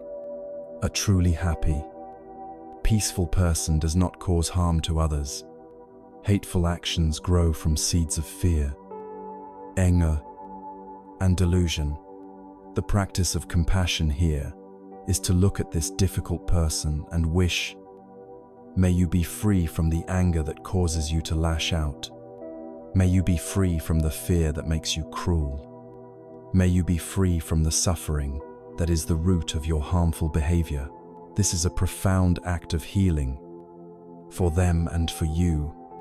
It frees you from the prison of your own resentment and allows you to see the entire net with clarity and love.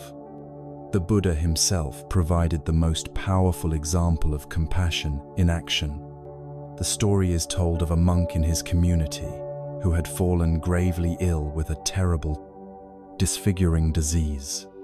Sores covered his body, and he lay alone in his own filth, unable to care for himself. The other monks, out of fear of contagion or simple disgust, avoided him completely. He was utterly abandoned. One day, the Buddha was walking through the monastery and heard the monk's weak moans. He went to his dwelling and found him in this wretched state. The Buddha, the enlightened one, did not recoil. He did not call for others to help. He knelt down beside the sick monk. He gently boiled water, and with his own hands, he began to wash the man's sores and clean his soiled robes. He tended to him with the gentle care of a mother for her child. When the other monks learned what was happening, they gathered in shame. The Buddha looked at them and delivered a timeless teaching. He reminded them that as monks, they had left their families behind and that they must be family to one another. And then he said these unforgettable words, "Whoever would tend to the sick and the suffering, let them tend to me, for in serving the most neglected being, you are serving the highest truth." In that moment, the Buddha dissolved any separation between himself and the sickest, most forgotten jewel in the net. This is karuna in action. This practice is a direct and powerful antidote to the self-absorbed nature of anxiety. Anxiety shrinks our world to the size of our own fears.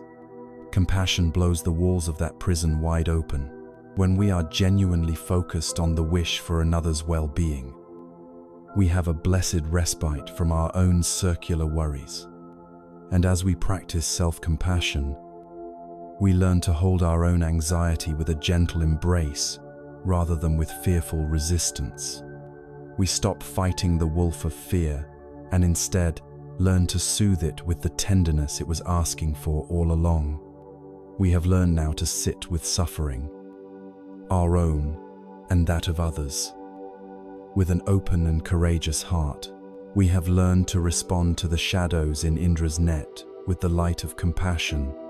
But the net is not only made of shadows, it is also filled with light, with joy, with success, and with breathtaking beauty. What is our heart's response when we see another jewel shining brightly? Do we celebrate their light, or does their brilliance somehow feel threatening to our own?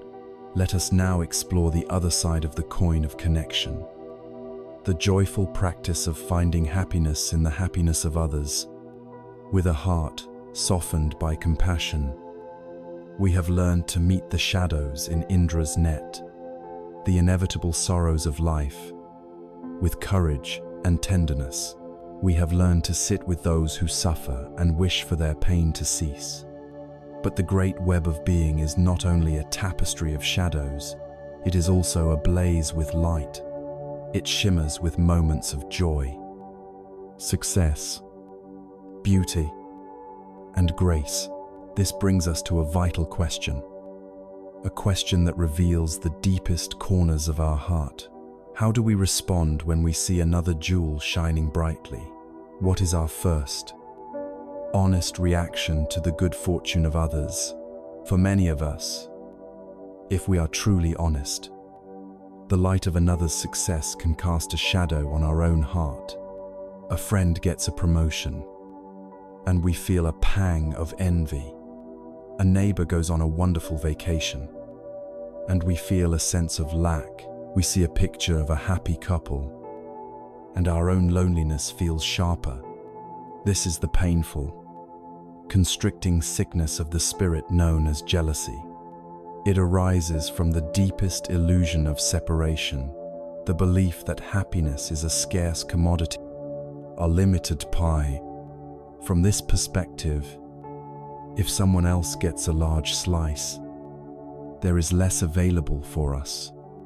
This belief, this scarcity mindset, turns life into a constant, anxious competition.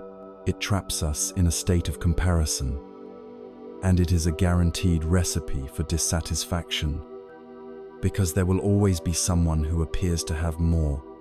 The Buddhist path offers a radical and joyful antidote to this poison. It is a practice called mudita, which can be translated as sympathetic or appreciative joy.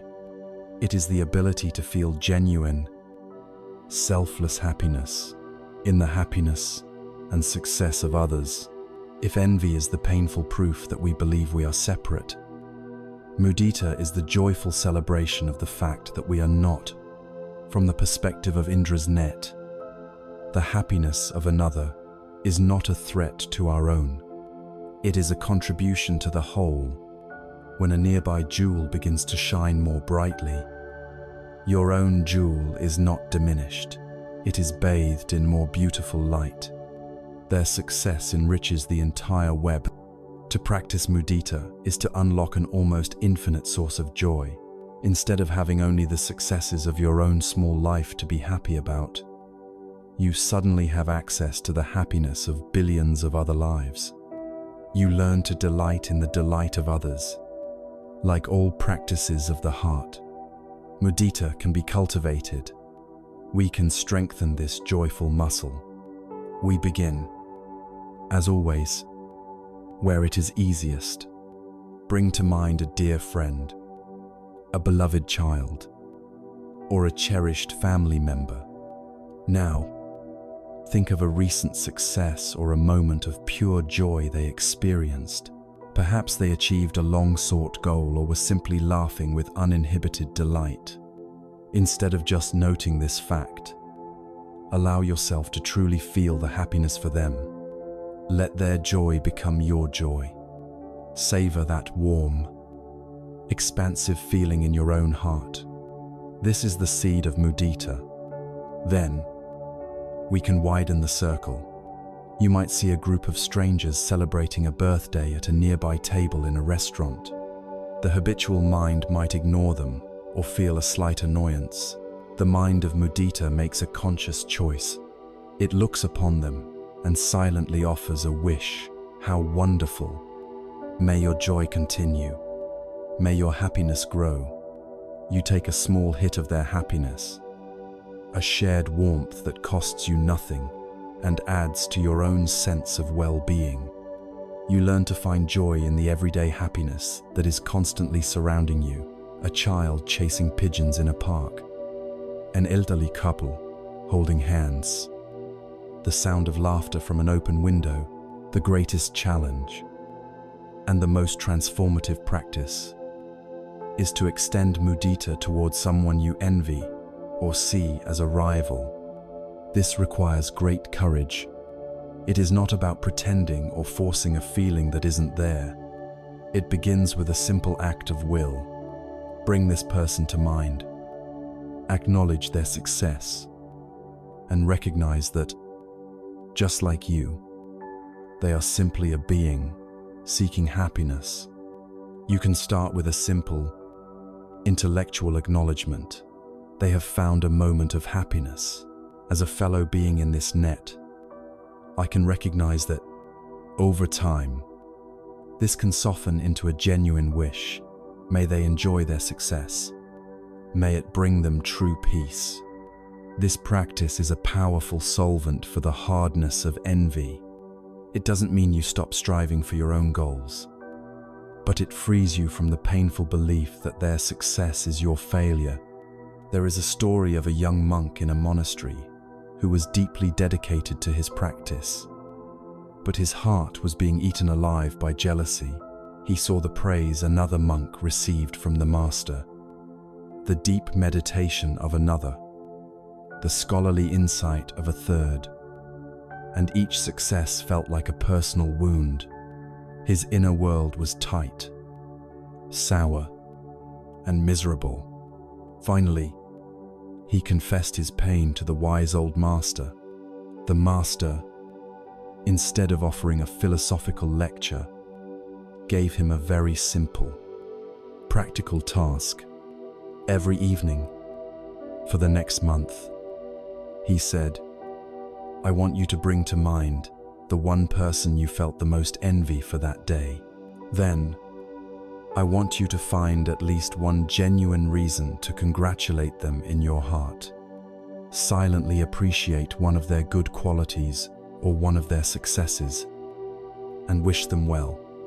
The young monk began the practice with great resistance. It felt forced, insincere, but he was obedient, and he did it every night. I congratulate him on the clarity of his chanting today. I appreciate the kindness he showed to that visitor. I celebrate the deep insight he shared. Slowly, something remarkable began to happen. By forcing himself to look for the good, he began to actually see the good. His perception shifted. The tightness in his chest began to loosen. The bitterness in his heart began to sweeten. He started to see the successes of others, not as threats, but as inspirations. He realized their shining light didn't diminish his own, but instead illuminated the path ahead for everyone. His envy dissolved, replaced by a spacious, selfless joy, and for the first time, he found true peace in his own practice. This practice of mudita is a direct balm for the anxious mind. Anxiety and envy are close relatives. Both are born from a mindset of scarcity and fear. They contract our world, forcing us to focus on what we lack and what might go wrong. Mudita is a practice of radical expansion. It trains our brain to notice, appreciate, and participate in the good. It shifts our focus from a state of lack to a state of abundance. The world is no longer a competitive arena, but a vast field of potential joys to be shared. So we have learned to open our heart to the world in its fullness, With compassion, karuna, we learn to weep with those who weep. With sympathetic joy, mudita, we learn to rejoice with those who rejoice. We have learned to connect with both the shadows and the light in Indra's net, but this very open-heartedness, this deep connection, can be overwhelming. The waves of the world's sorrows and joys are relentless. How do we ride these powerful waves without being swept away? How do we maintain our own inner balance, our center, while remaining so open and engaged? We need an anchor. We need a quality of mind that allows us to love deeply without clinging and to help powerfully without burning out. This is the quality of equanimity, the serene and unshakable peace of a balanced heart. We have opened our hearts to the vast spectrum of life. With compassion, karuna, we have learned to meet suffering with a courageous and tender presence. With sympathetic joy, mudita, we have learned to celebrate the happiness and success of others as our own. We have trained our hearts to connect, to feel with, to participate fully in the great, shimmering dance of Indra's net. But this very openness, this deep sensitivity, can be overwhelming. The waves of the world's joy and sorrow are relentless. A heart that is only compassionate may drown in sadness. A heart that is only joyful may become ungrounded and disconnected from reality. How, then, do we remain open to the world without being constantly thrown off balance? How do we love deeply without clinging and help powerfully without burning out? For this, we need the fourth and culminating quality of an awakened heart. We need the unshakable peace of equanimity. Let us be very clear from the beginning. Equanimity is not indifference. This is the most critical distinction to understand. Indifference is a state of withdrawal, a closing of the heart. It is a defense mechanism born of fear. It says, "I don't care," in order to avoid being hurt. It is cold, distant, and isolating. Equanimity, or upekkha in the ancient Pali language, is the very opposite.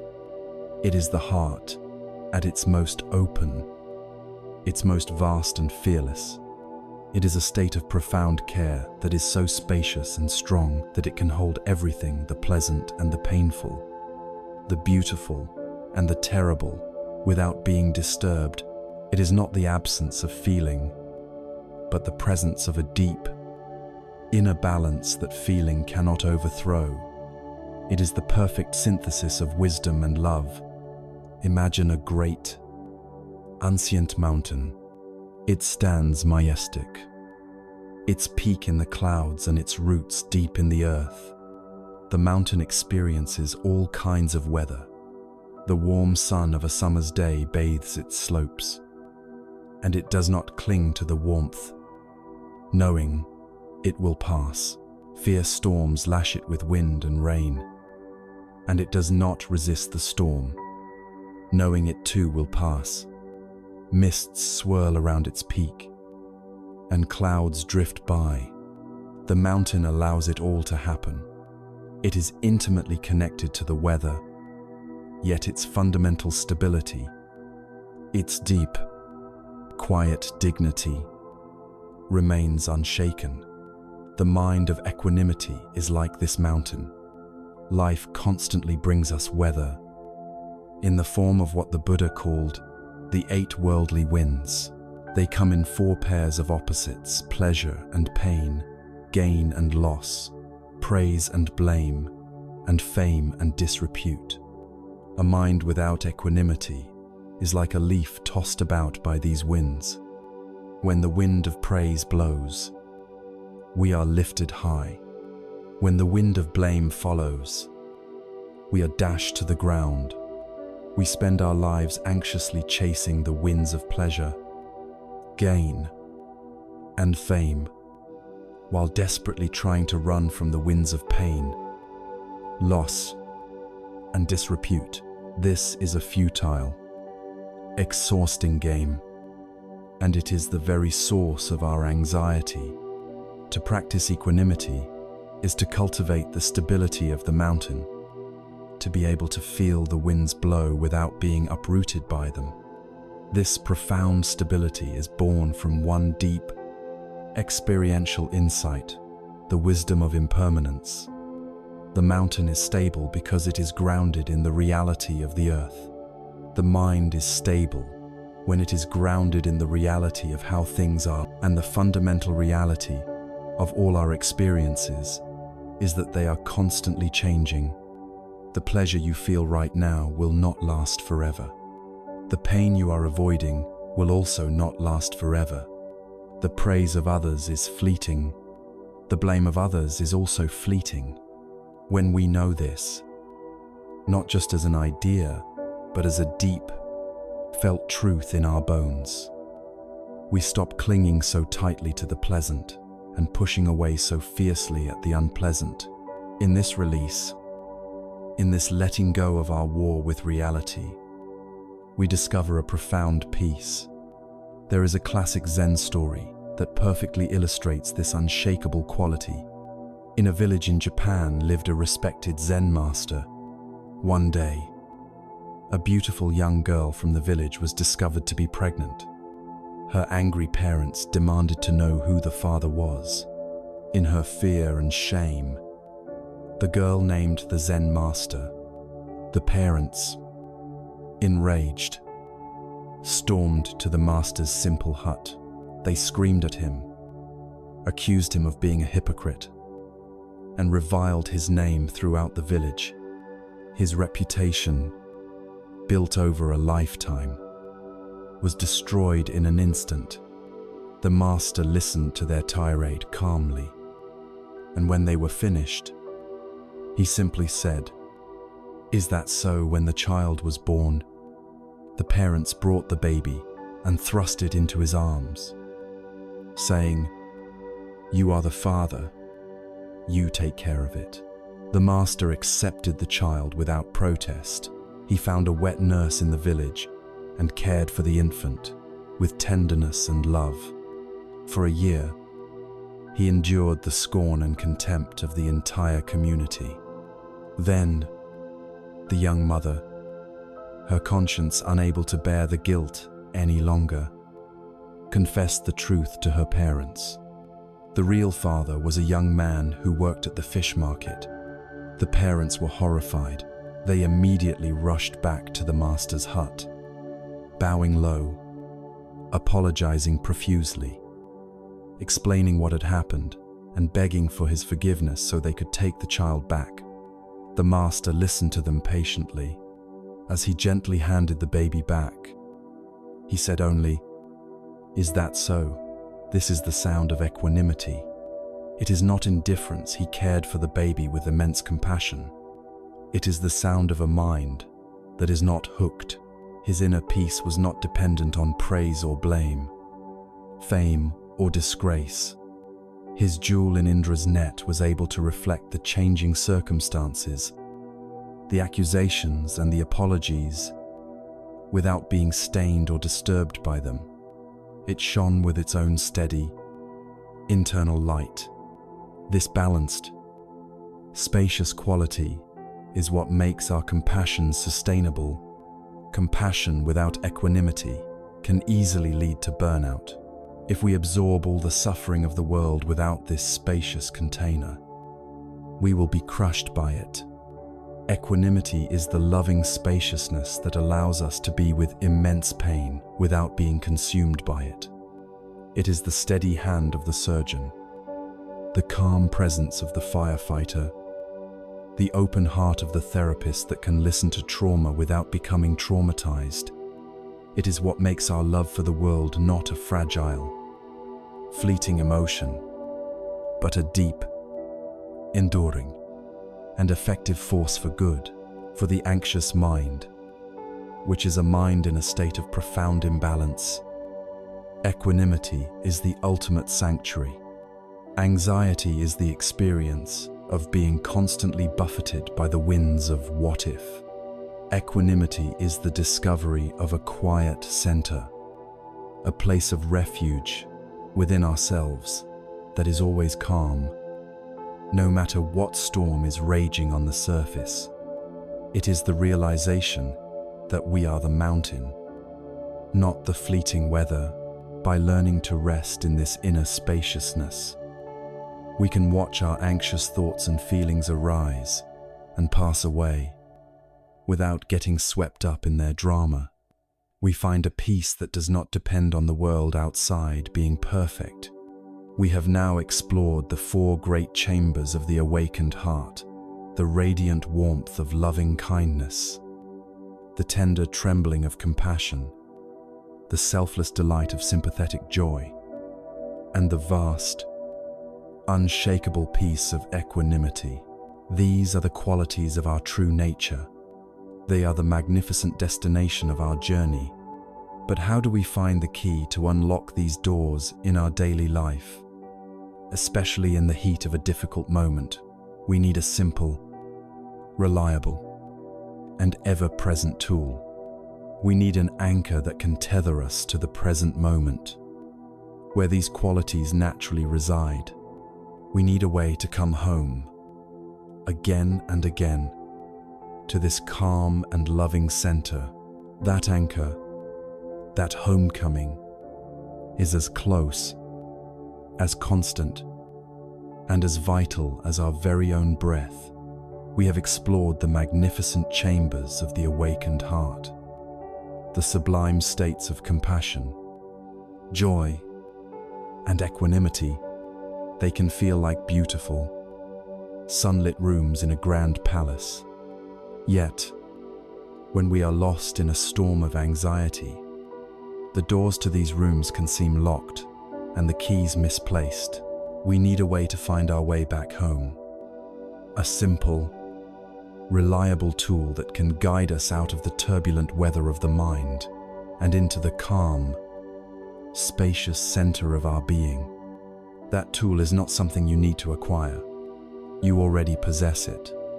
It has been with you every moment of your life. A faithful, constant compagnon. It is the miracle of your own breath. To understand the power of the breath, we must first understand the nature of the anxious mind. The anxious mind is a time traveler. It rarely lives in the present. It is either lost in the past, replaying regrets, endlessly analyzing what went wrong, what we should have said or done, a ghost haunting the graveyards of memory. Or it is rocketing into the future, rehearsing for disasters that will likely never happen, consumed by an endless stream of what-ifs. Both the past and the future are phantom worlds. They do not exist, except as thoughts in the mind. Yet this is where anxiety makes its home. Peace, however, has only one address. It lives only in the present moment. The now is the only place life ever truly happens. The problem is, we have forgotten how to live there. The breath is our guide back home. It has one unique, magical property. It is always, unfailingly, in the present. You cannot breathe yesterday's breath. You cannot take the breath that you will need in an hour. You can only experience the breath that is happening right now. This makes it the perfect anchor, a tether to reality that can pull us out of the swirling vortex of our thoughts. When your mind is lost in catastrophic futures, the simple, physical sensation of the air entering your nostrils is a direct, undeniable experience of the present moment. It is a gentle but firm come here from your body to your scattered mind. Furthermore, the breath is a constant, physical reminder of our place in Indra's net. It is the rhythm of our interbeing. With every inhalation, You are receiving a gift from the cosmos. You are breathing in the oxygen that was lovingly crafted by the trees of the Amazon, the phytoplankton of the ocean, the grasses of the fields. You are taking the world into your body. With every exhalation, you are giving a gift back. You are nourishing the plants with your carbon dioxide. You are participating in a sacred, life-giving exchange that has been going on for eons. Breathing is not a solitary act. It is an act of profound connection. Let us try a simple practice together. Right now, there is no need for a special posture or a quiet room. You can do this anywhere. Simply bring your attention to the fact that you are breathing.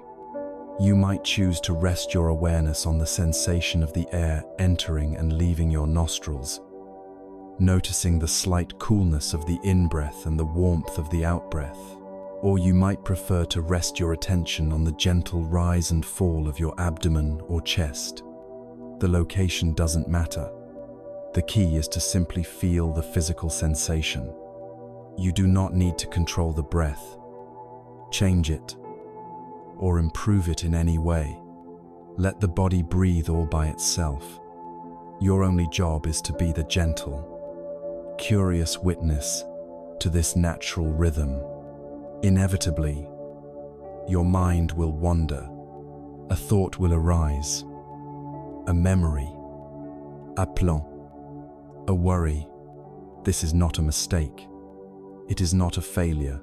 It is simply the nature of the mind to think.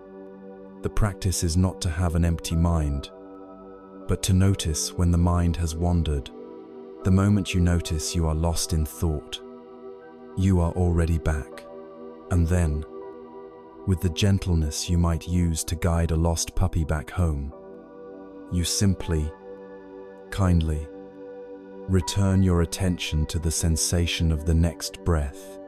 That moment of noticing and gently returning, that is the core of the meditation. Each time you do it, you are strengthening the muscle of mindfulness. Each breath is a new beginning, a fresh start, a chance to come home. No matter how far you have strayed, there is a powerful story of a wealthy merchant who was leading a caravan across a vast desert.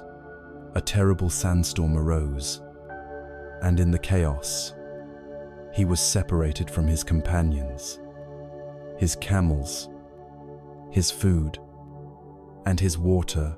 When the storm subsided, he was utterly alone, with nothing but the clothes on his back and an endless sea of sand in every direction. His mind was a storm of its own regret for having taken the journey, terror of a slow death from thirst. He was about to give up, to lie down and let the desert claim him.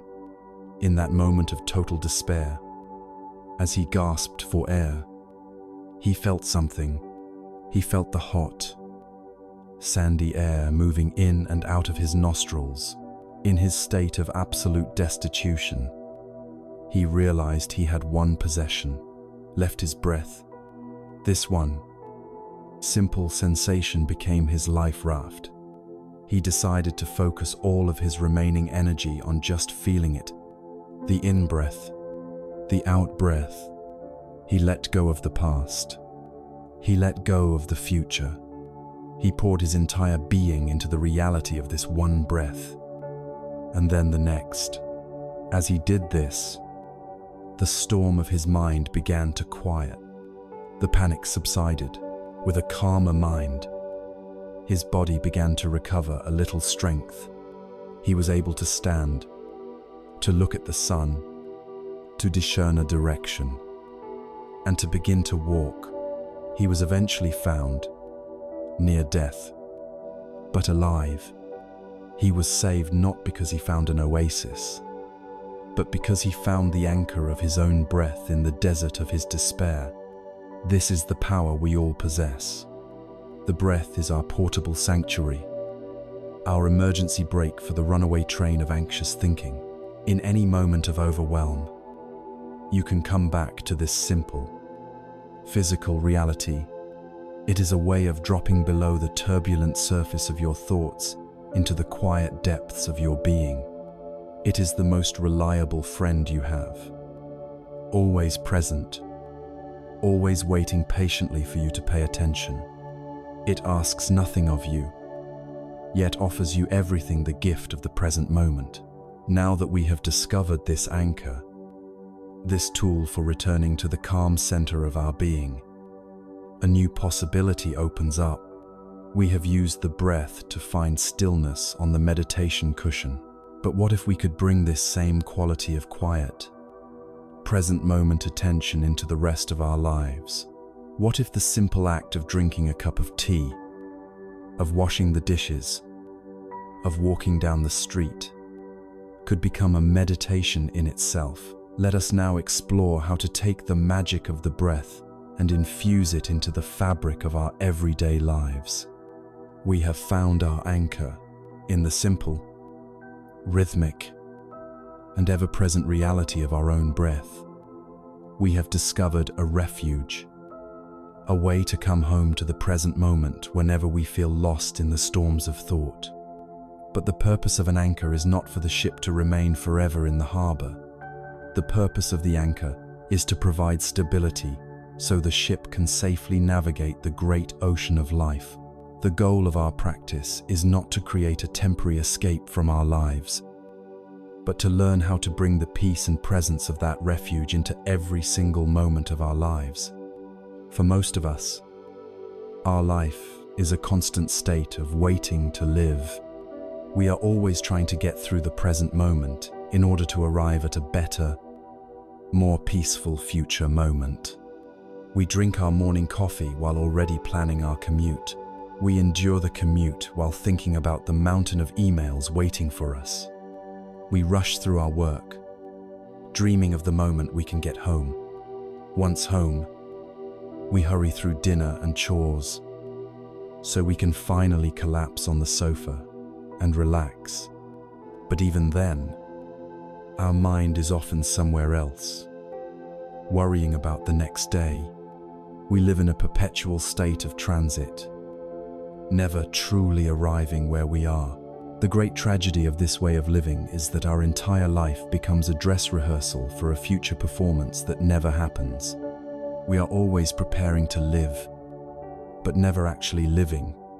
The Zen master Thich Nhat Hanh offered a simple, profound teaching to address this. He said that while you are washing the dishes, you might be thinking about the cup of tea you are going to enjoy afterwards. Your mind is in the future. This means, he explained, that you are not really alive during the time you are washing the dishes. And if you are not alive while washing the dishes, you will likely not be alive while drinking the tea. While drinking the tea, you will be thinking about something else. You will be sucked into the future and incapable of appreciating the moment you have worked so hard to get to. The antidote he offered is revolutionary in its simplicity. Wash the dishes to wash the dishes. Drink your tea to drink your tea. Do the thing you are doing, and only that thing. This is the essence of everyday mindfulness. It is the practice of uniting your mind and your body in the same place at the same time. The portal to this state of presence is always through your senses. Your senses can only operate in the now. You cannot taste yesterday's tea. You cannot feel the warmth of tomorrow's shower. To anchor yourself in your senses is to anchor yourself in reality. Let's explore this.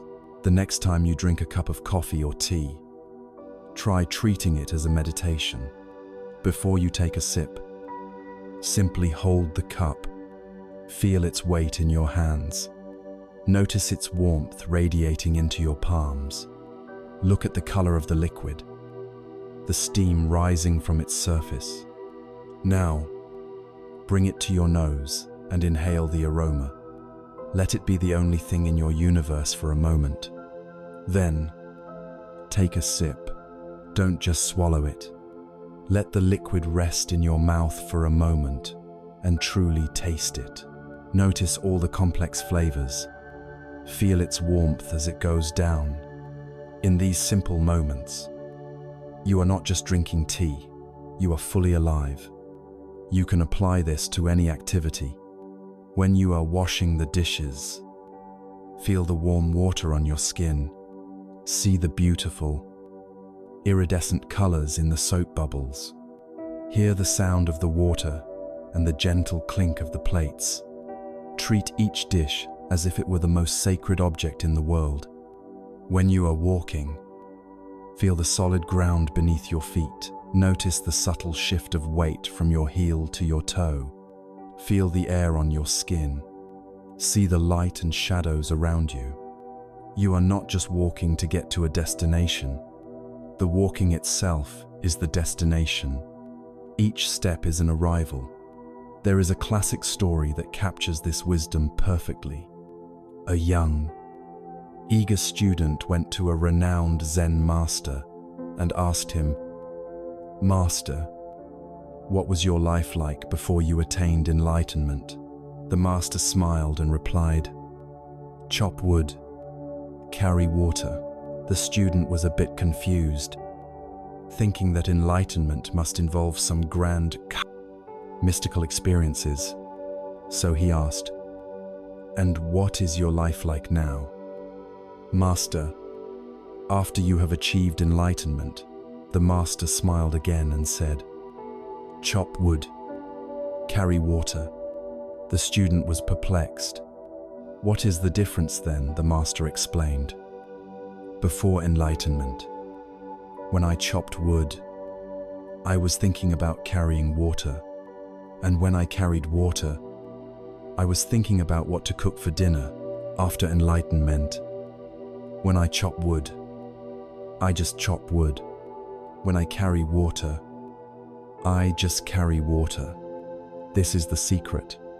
The goal is not to escape our ordinary lives, but to become fully present for them. The circumstances do not have to change. The internal quality of our attention is what changes everything. This practice is a direct and powerful medicine for anxiety. The anxious mind is a mind that is divorced from the present reality. It is lost in stories, in mental chatter, in phantoms. When you bring your full, embodied attention to the simple, physical sensations of the present moment, you are giving your mind a vacation from the exhausting job of worrying. When you are completely absorbed in the feeling of warm water on your hands, there is no mental space available for anxious thoughts to take root.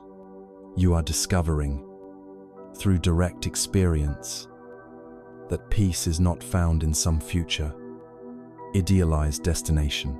Peace is available right here, in the texture of this very moment. No matter how mundane that moment may seem, you find the sacred in the ordinary. This practice of bringing our full attention to our daily life creates a beautiful and stable container of peace. We learn to find stillness, not just on a cushion, but in a kitchen, on a walk, in the middle of a busy day. But life is not always as calm as a cup of tea or as rhythmic as chopping wood. The container of our peace is often shaken.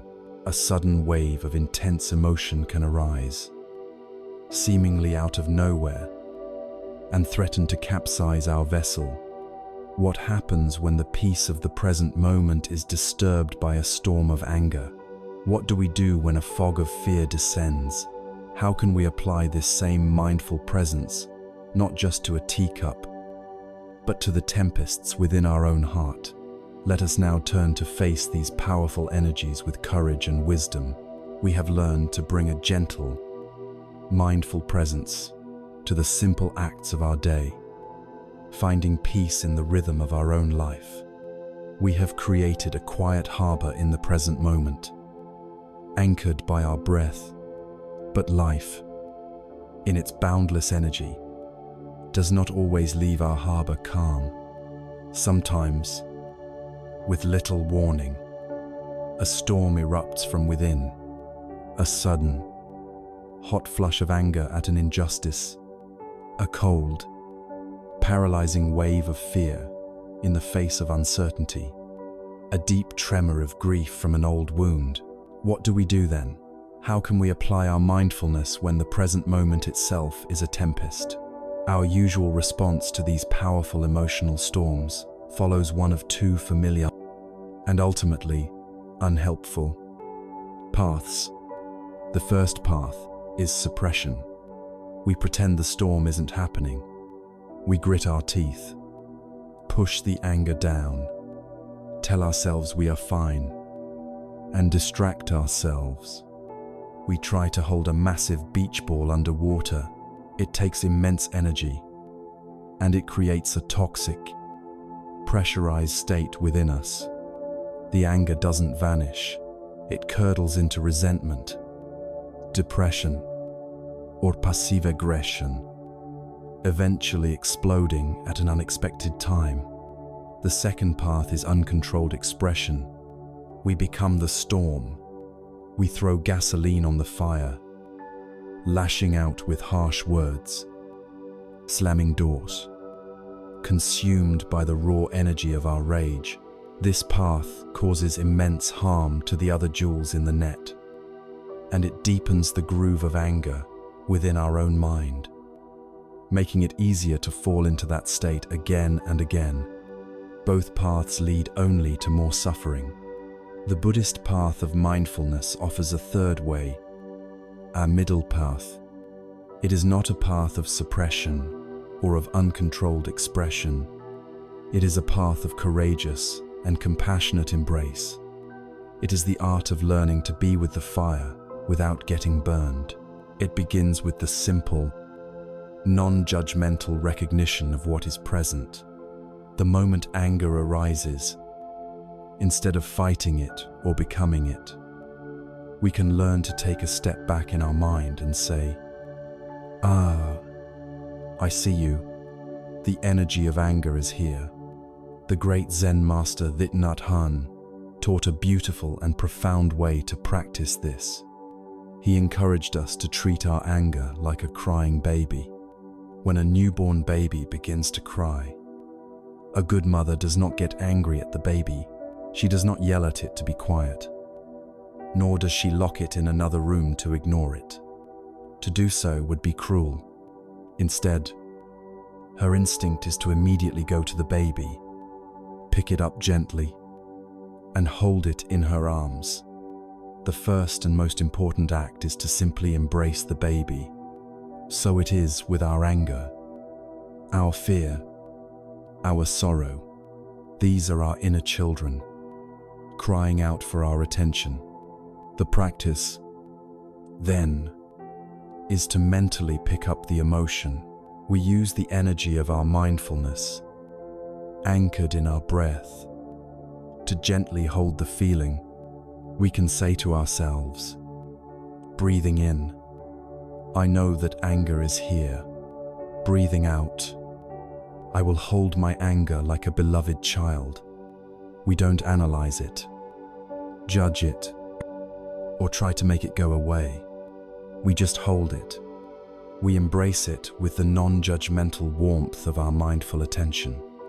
This act, in itself, is revolutionary. It stops the inner war.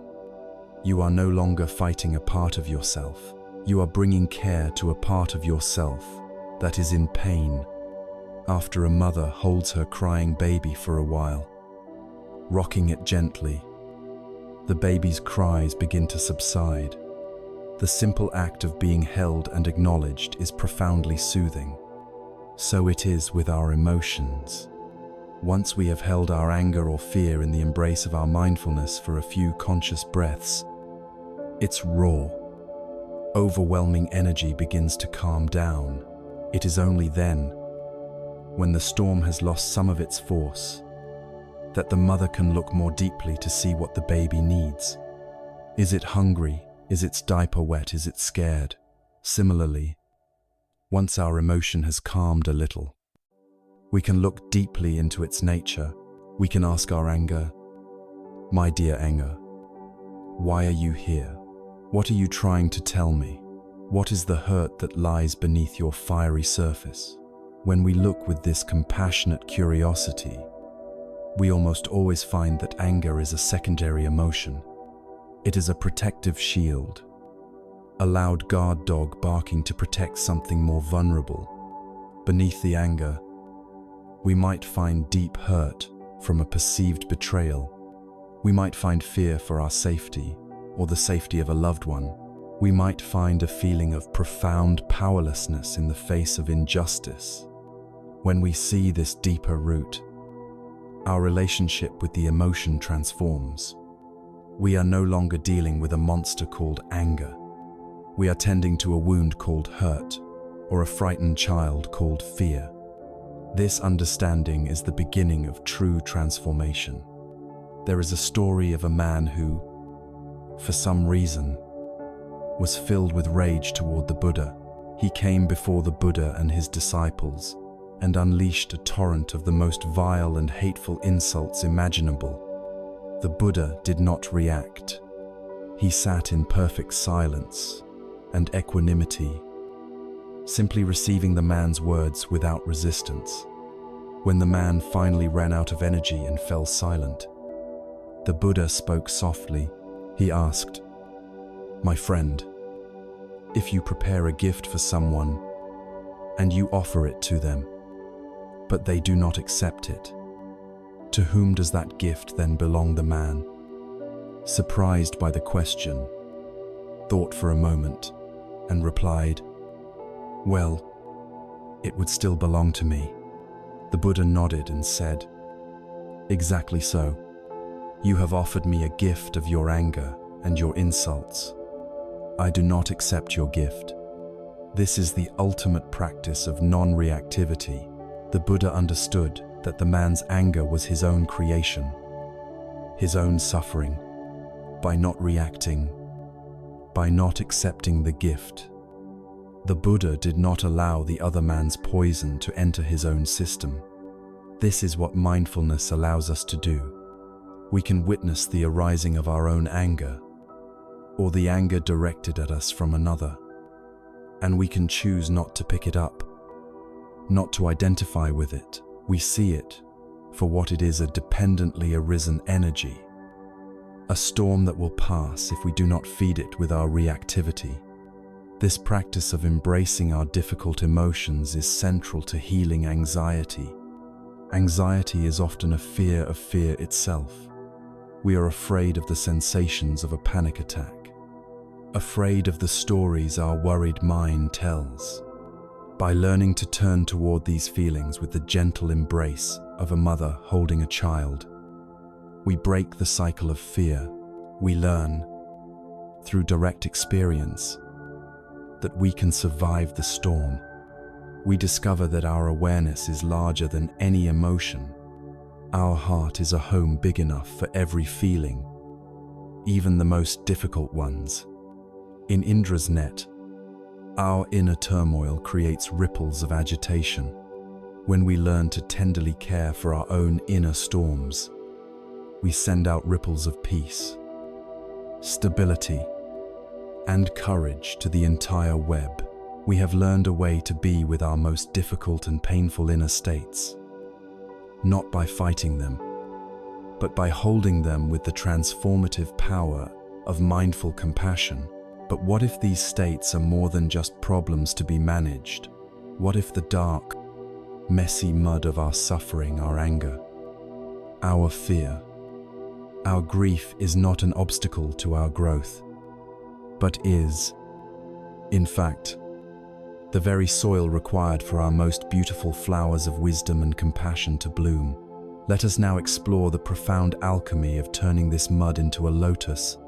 We have learned to sit with the storms of our inner world, to hold the crying baby of our anger and fear with a tender, mindful embrace. This is a profound skill, a way to bring peace to a troubled heart. But the path of wisdom now invites us to take one final, courageous step in our relationship with suffering. It asks us not just to manage our difficulties, but to discover the hidden treasures within them. It asks us to learn the sacred alchemy of turning the mud of our lives into a lotus flower. Across Asia, the lotus flower is the most revered symbol of enlightenment and purity. It rises beautiful, pristine, and radiant, its petals open to the sky. But the most miraculous thing about the lotus is not just its beauty, but where it chooses to grow. The lotus does not grow on a pristine mountainside or in a manicured garden. It grows only in one place, the thick, dark, stagnant mud of a pond bottom. Without the mud, there can be no lotus. This is one of the most essential teachings for a life of peace.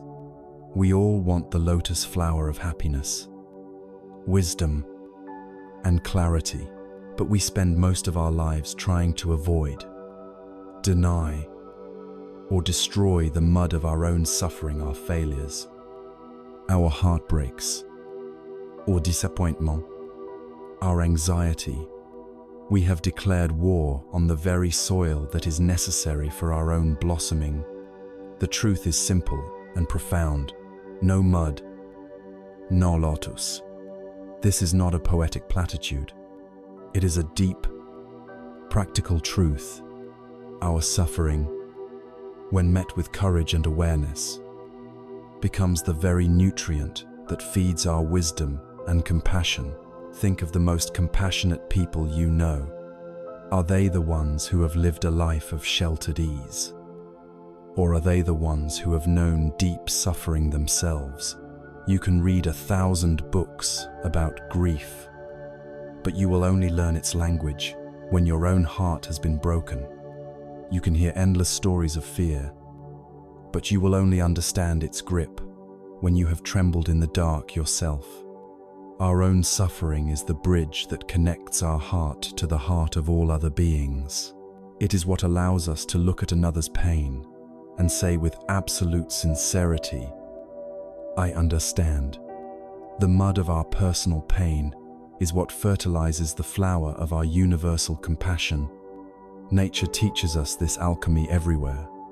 When a grain of sand, an irritant, gets inside an oyster, the oyster doesn't just suffer, it begins a slow, patient, creative process. It secretes naka, the substance of mother of pearl, and begins to coat the source of its irritation. Layer after luminous layer, over years, the thing that was its greatest source of pain is transformed into its most beautiful treasure, a perfect pearl. So it is with our own lives. Our deepest wounds, our most persistent irritations, our greatest fears, these are the grains of sand. Our practice of mindfulness, self-compassion, and loving kindness is the precious nacre we secrete. By patiently surrounding our difficulties with this healing essence, we can transform the grit of our life into the pearl of our wisdom. The life cycle of the lotus is a perfect map for our own journey. We all begin as a seed, buried in the darkness of the mud, in a state of confusion and unawareness. Then, some grace, some inner calling, urges us to grow. We begin the difficult journey of the stem, pushing our way up through the murky, unclear waters of our own conditioning, our habits, and our difficult emotions. This is the hard work of practice. It is not always beautiful. It is often confusing and dark, but we keep striving toward the light we sense is there. Then, one day, we break the surface of the water. This is the moment of insight, of seeing clearly for the first time. We see the sky, the sun, the world as it is. And finally, we blossom in the open air. We become the lotus flower. Our petals open to receive the light, our fragrance offered to the world.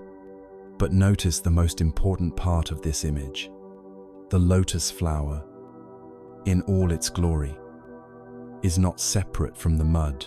It is still connected by its long stem to the very mud that nourished it. It does not deny its origins. In fact, its beauty is so profound precisely because of the journey it has taken. It is a symbol of transformation, not of escape. It teaches us that enlightenment is not about floating away to some perfect, mud-free heaven. It is about learning to blossom right here, in the messy, complicated, and often painful reality of our human lives. This changes everything about how we relate to our anxiety. We can stop seeing our anxiety as a personal failing or a terrible affliction to be eradicated. We can begin to ask, with genuine curiosity, what is this mud trying to teach me? What pearl is waiting to be formed from this irritation? Perhaps your anxiety is teaching you the limits of your own control. Perhaps it is teaching you to be more compassionate and gentle with yourself. Perhaps it is the very thing that has led you to this path, to seek a deeper meaning in your life. Without that mud, you might never have felt the urge to grow toward the light. In the great web of Indra's net, the lotuses do not grow in some separate, perfect realm. They grow right in the midst of this world. From the shared mud of our collective human experience, your ability to transform your personal suffering into wisdom, to grow your own unique lotus, adds a beauty and a fragrance to the entire net that no other jewel can teaser. Your greatest challenges are the doorway to your greatest gifts to the world. We have now journeyed deep into the heart of our experience. We have learned to embrace our emotions, to find meaning in our struggles, and to see the sacred purpose hidden within our difficulties. We have found a path, a set of teachings and practices that can give meaning and beauty to our entire life. This path can feel like the most precious thing we have ever discovered, a treasure to be cherished. But here, at this peak of understanding, lies a new and very subtle danger.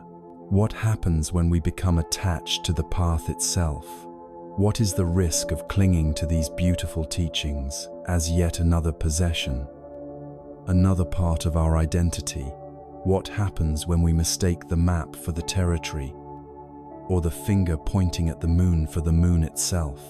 Let us now explore this crucial final step toward true freedom. We have walked a long and beautiful path together.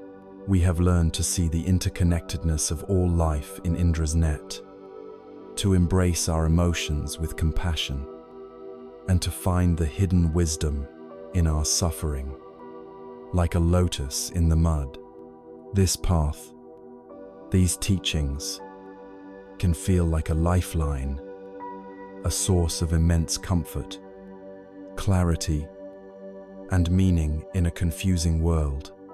They can feel like the most precious treasure we have ever found.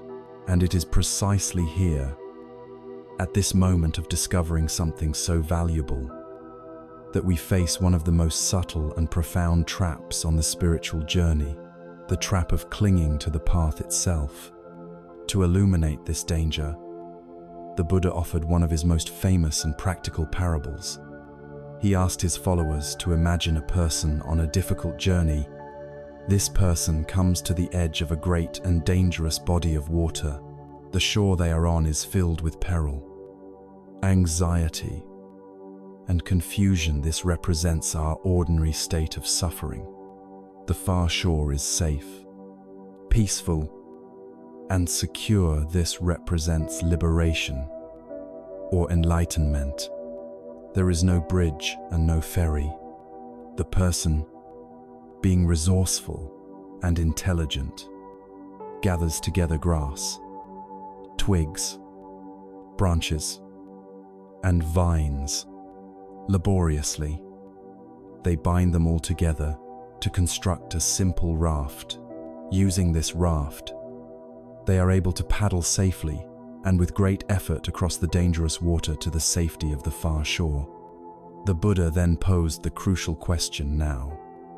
My friends, this person is standing safely on the far shore. What would be the wise and intelligent thing for them to do with the raft? He continued. Would it be wise for this person to think, this raft has been so very helpful to me. It saved my life. I will show my gratitude by hoisting it onto my shoulders and carrying it with me for the rest of my journey. The answer, of course, is that this would be an act of utter foolishness. The raft, which was a tool of liberation on the water, would become a heavy, cumbersome burden on dry land. The wise person, the Buddha explained, would reason thus. This raft has served its purpose beautifully. I am deeply grateful for it. Now, I will leave it here at the water's edge and continue my journey, unburdened and free. Then the Buddha delivered the vital teaching. In the same way, he said, I have taught the Dhamma, the teachings, the practices as being like a raft, for the purpose of crossing over from the shore of suffering to the shore of liberation, not for the purpose of grasping and holding on to. This simple story contains a universe of wisdom.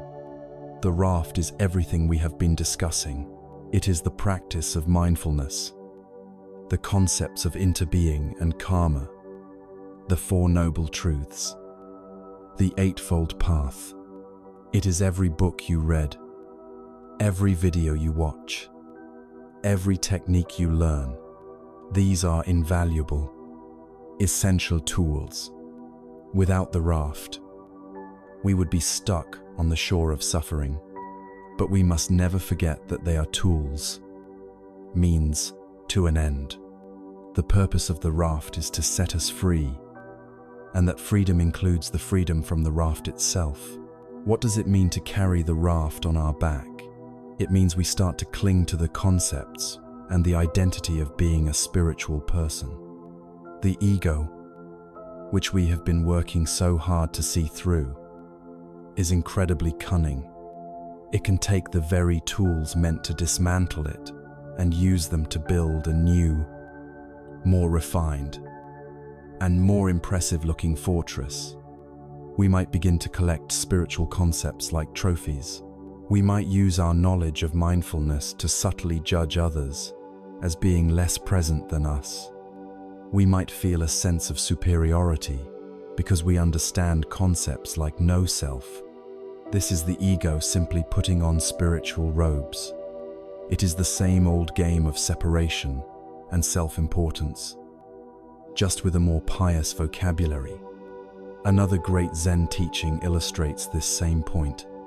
The teachings are often compared to a finger pointing at the moon.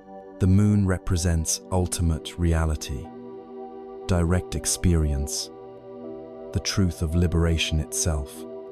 The teachings, all the words, scriptures, and concepts are the finger. The finger is essential. Without it, we might not know where to look. But a foolish person becomes obsessed with the finger. They analyze its length, the shape of its nail, the lines on its knuckle. They might write scholarly articles about the finger, debate the precise angle of the finger with others, and feel very proud of their extensive knowledge about the finger. But in all of this, they make one fatal error. They never actually look up and see the moon. All the words we have shared here, Indra's net, anatta, karuna, upekkha, they are only fingers. They are not the moon. They are maps. But they are not the territory. Their only value lies in their ability to encourage you to look, to experience for yourself the peace and clarity to which they point. To cling to the words is to miss the entire point. This has a very direct application to healing anxiety.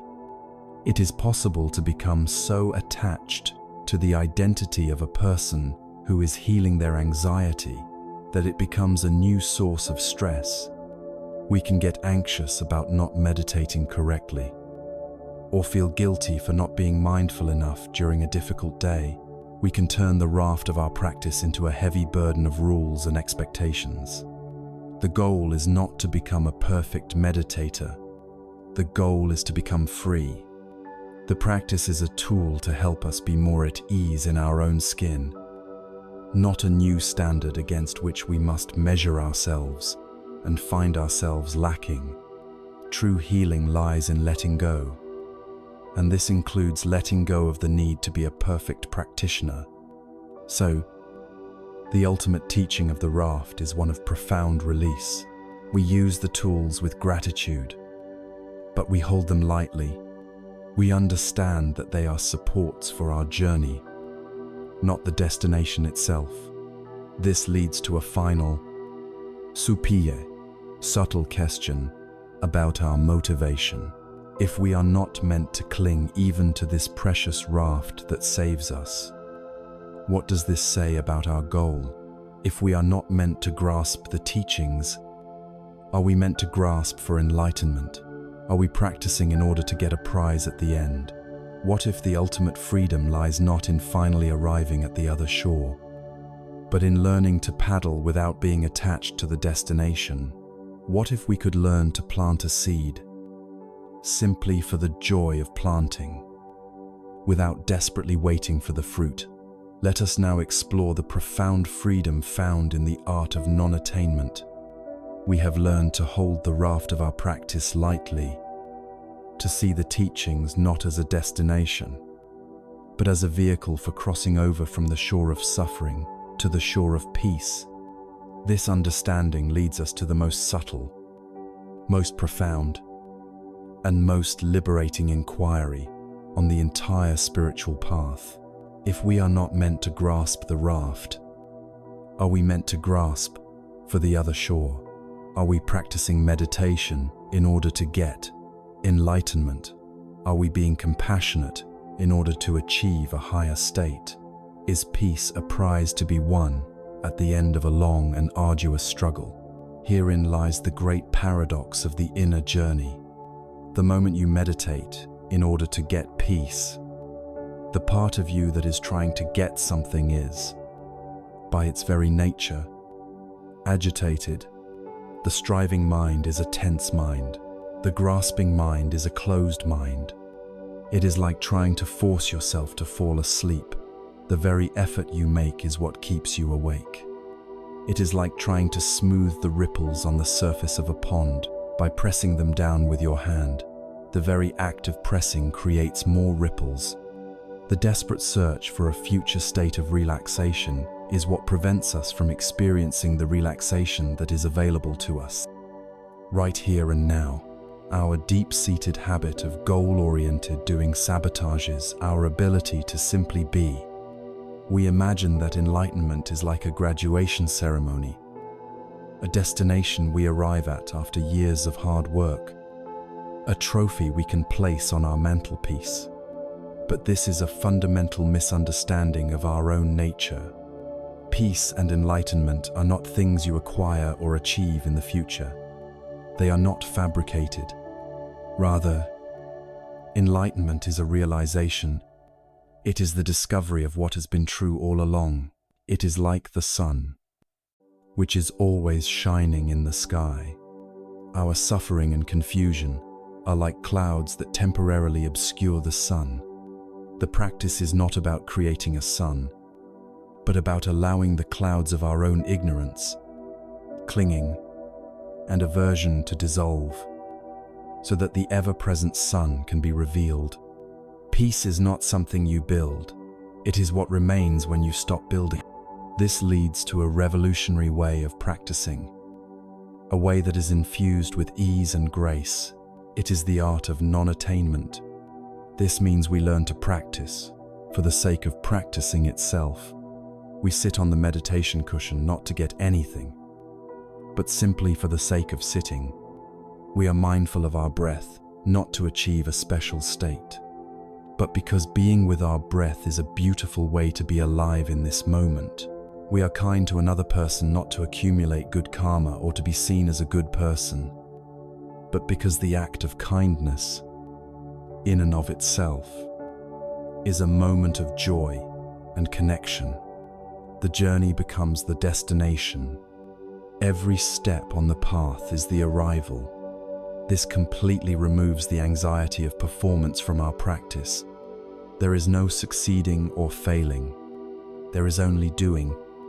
There is no "am I there yet?" Only "I am here." A classic story from the Zen tradition illustrates this principle perfectly. A master archer is practicing in a field. When he shoots simply for the love of archery, for the feeling of the bow in his hand and the flight of the arrow, his mind is clear, his body is relaxed, and his aim is true. He hits the center of the target time and time again, for his entire being is in harmony with the act. Then, a competition is announced. The prize for hitting the bullseye is a simple, polished brass buckle. Now, as the archer steps up to the line, his mind is no longer just on the arrow and the target. It is on the prize. He is conscious of winning or losing. A subtle tension creeps into his shoulders. His breath is not quite as easy. He is still a magnificent archer, but he misses more often than before. Finally, a grand tournament is held. The prize is a large, ornate vessel made of solid gold. As the archer now takes his position, he is almost paralyzed by anxiety. He is no longer seeing the target at all. He is seeing the glittering gold. He is imagining the glory of winning and the shame of losing. His vision blurs. His hands tremble. His mind is a raging storm of hope and fear. This great master of archery can now barely draw the bow. The archer's skill never changed. What changed was his mind. The more he became attached to the outcome, the more he strove to get the prize, the more he sabotaged the natural, flowing skill that was already his. Our spiritual life is exactly like this. The moment we make enlightenment into a golden prize to be won, we become the trembling archer. The desperate desire for a future result robs us of the ability to be present for the process, which is the only place where true peace can be found. The practice of non-attainment is the deepest possible healing for the anxious mind. The anxious mind is the striving mind. It is the mind that fundamentally believes that happiness is over there, that peace is in the next moment, the next achievement, the next relationship. It believes the present moment is flawed, an obstacle to be overcome. Non-attainment is a radical act of trust. It is the willingness to put down the entire, exhausting project of self-improvement and to trust that who you are, right now, in this moment, is fundamentally whole and complete. You stop trying to become a peaceful person in the future, and in doing so, you stumble upon the peace that has been your true nature all along. It is the ultimate letting go. It is the great exhale. So, when we finally put down this heavy burden of striving, when we cease our endless chase after a future state of perfection, what do we discover? What is the nature of the mind when it is no longer trying to get somewhere else, but is content to simply be in that stillness, in that spaciousness created by letting go? We discover something vast, open, and luminous, a reality that was here all along, obscured only by the clouds of our own effort. We discover the sky of the mind when we finally put down the heavy burden of striving, when we release the bow of our ambition and cease our endless chase after a future state of perfection. A great and profound silence descends. The frantic energy of becoming dissolves, And in that stillness, for the first time, we can begin to perceive what has been here all along, obscured only by the dust of our own efforts. We are about to discover the fundamental nature of our own mind. Imagine that your mind, not your thoughts, but the awareness that knows your thoughts, is like the sky. It is vast, boundless, stretching to infinity in all directions. It is transparent, clear, and luminous. It is fundamentally open and accepting. Now, imagine that all of your experiences, every thought, every emotion, every sensation, every memory are like the weather that passes through this sky. Sometimes the weather is beautiful, bright. Fluffy white clouds of happy thoughts drift lazily by. A warm sun of joy shines. Sometimes the weather is turbulent, dark. Heavy storm clouds of anger gather. Flashes of lightning from painful memories. A cold, thick fog of anxiety and fear that seems to obscure everything. For most of our lives, we make a fundamental mistake. We believe we are the weather. When a dark cloud of sadness appears, we say, "I am sad," and we contract our entire being around that cloud, becoming small, dark, and heavy. When a turbulent storm of anger rages, we say, "I am angry," and we become the storm, buffeting ourselves and others with our destructive energy. We have mistaken the temporary, passing clouds for the vast, eternal sky. The great liberation of mindfulness practice is the slow, steady, and life-altering shift in identity from the clouds to the sky. The practice is to learn to rest as the sky-like awareness and to simply watch the weather of our lives unfold. When a thought of anxiety arises, instead of becoming it, we can learn to say, a cloud of anxiety is passing through the sky of my mind." When a feeling of anger appears, we can notice, the energy of anger is present in my awareness right now. This simple shift from "I am the emotion" to "I am aware of the emotion" creates an immense space of freedom. You are no longer caught in the storm. You are the vast, peaceful sky that holds the storm. And what do we know about the sky, no matter how violent the hurricane, how dark the thunderclouds, or how thick the fog? The sky itself is never harmed. It is never broken, stained, or diminished. The storm may rage for hours or days, but eventually it passes, and what remains, the sky remains. As vast, as clear, and as peaceful as it was before the storm ever began. So it is with your own awareness. Your most intense states of anxiety, your deepest grief, your most fiery anger, these are all temporary weather patterns. They feel all-consuming, but they will pass.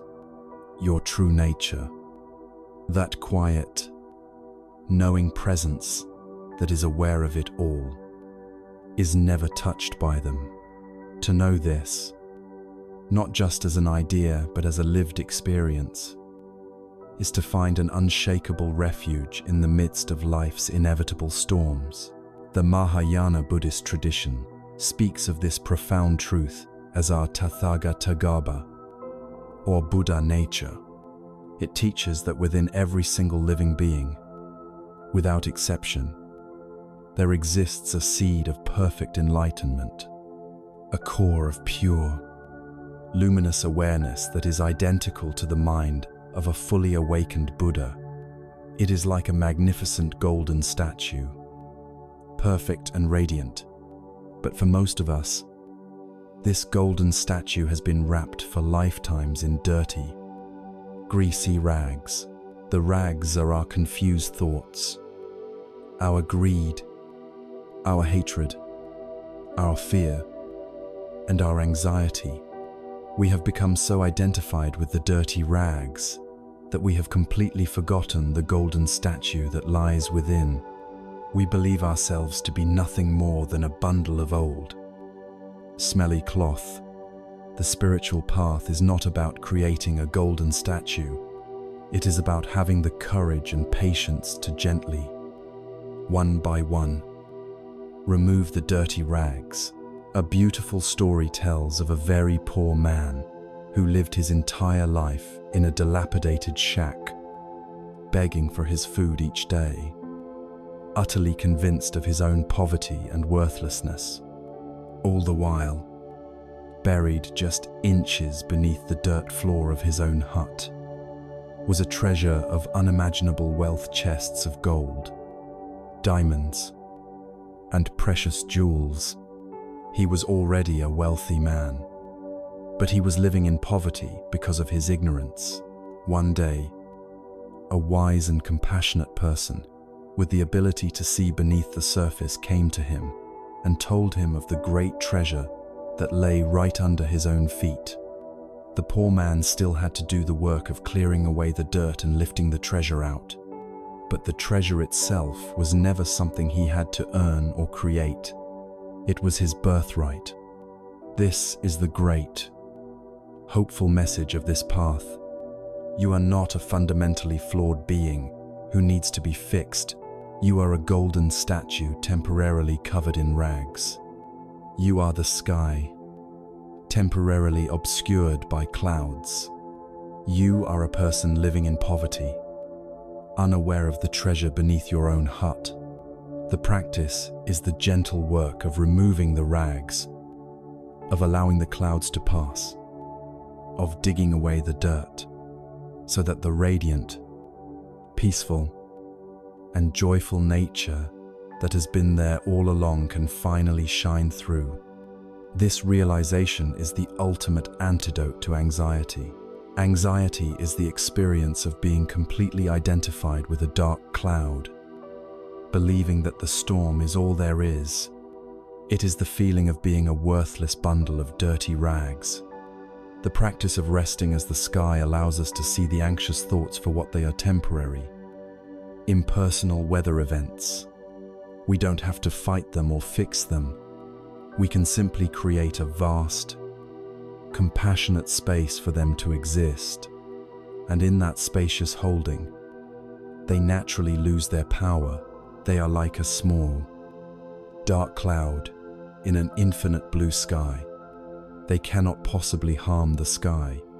By learning to rest in our sky-like nature, we discover a sanctuary within ourselves that is already whole, already peaceful, and already free.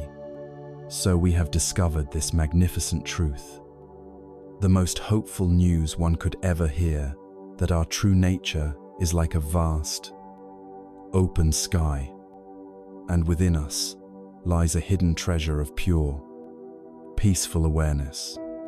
This is our home. This is our true refuge. But where and when can we find it? Can we find this peace in memories of yesterday's sky? Can we hope to live in the promise of tomorrow's clear weather? There is only one place and one time where this sky can be experienced, where this treasure can be uncovered. It is in the absolute, vibrant, and living immediacy of the here and now. Let us now turn our full attention to this most precious and singular of places. We have journeyed far and deep. We have explored the intricate web of our interconnectedness, the compassionate chambers of the heart, and the profound alchemy of turning suffering into wisdom. We have come to the great and hopeful realization that our true nature is not flawed or broken, but is like a vast, open, and peaceful sky, temporarily obscured by the clouds of our own thinking. We have learned that a great treasure lies buried within us, so we must ask the final, Most practical question: where is this sky? Where is this treasure?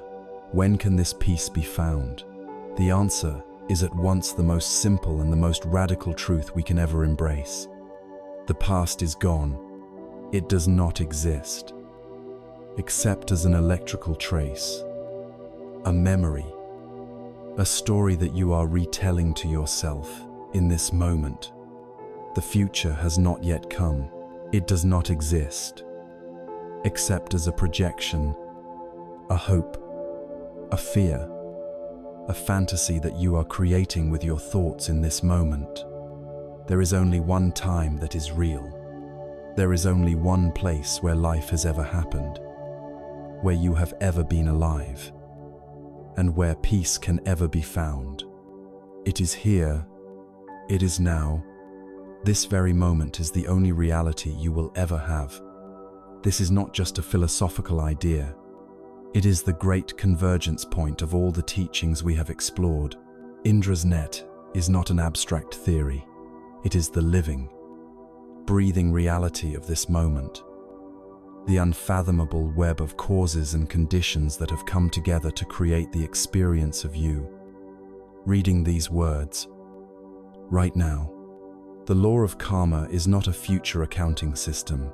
Its power is concentrated entirely in the now. This very moment is where the fruits of your past actions ripen. And it is the only moment where you have the freedom to plant a new seed for your future, the unattended house of yourself, your body, your feelings, your perceptions. It is all happening, all being constructed. Right now, the opportunity to transform the mud of your life into a lotus exists only in the soil of the present moment. And the vast, peaceful sky of your awareness is the awareness that is reading these words.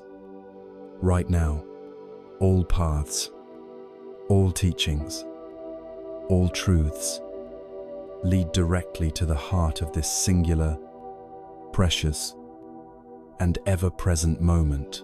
For most of our lives, our body is in one place, while our mind is somewhere else entirely. We are in a constant state of being fractured.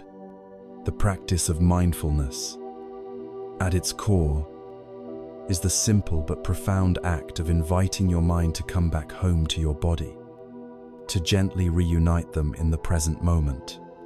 It is the act of finally, truly arriving in your own life. It means putting down the heavy baggage of your past regrets and your future anxieties, and allowing yourself to be fully where you already are. This is not a passive resignation. It is a radical act of acceptance and engagement with the only life you will ever have. There is a beautiful story that tells of a man who had a very dear and wealthy friend. The wealthy friend, seeing that the man was often destitute and struggled to get by, secretly took a priceless jewel and sewed it into the hem of his friend's coat as a hidden gift. The man, completely unaware of the treasure he was carrying, soon after went on a long journey. For years, he wandered from land to land, living a life of hardship and poverty. He was often cold, hungry, and lonely, always searching for some job, some stroke of luck that would bring him the wealth and security he craved.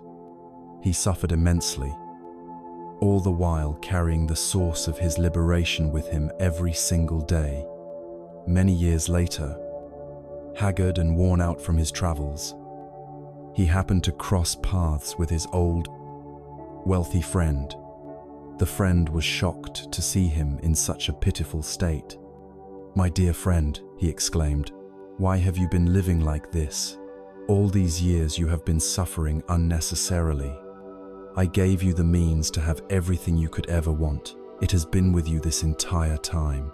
The friend then reached out, tore open the hem of the man's old, tattered coat, and revealed the priceless, dazzling jewel that had been sewn there all along.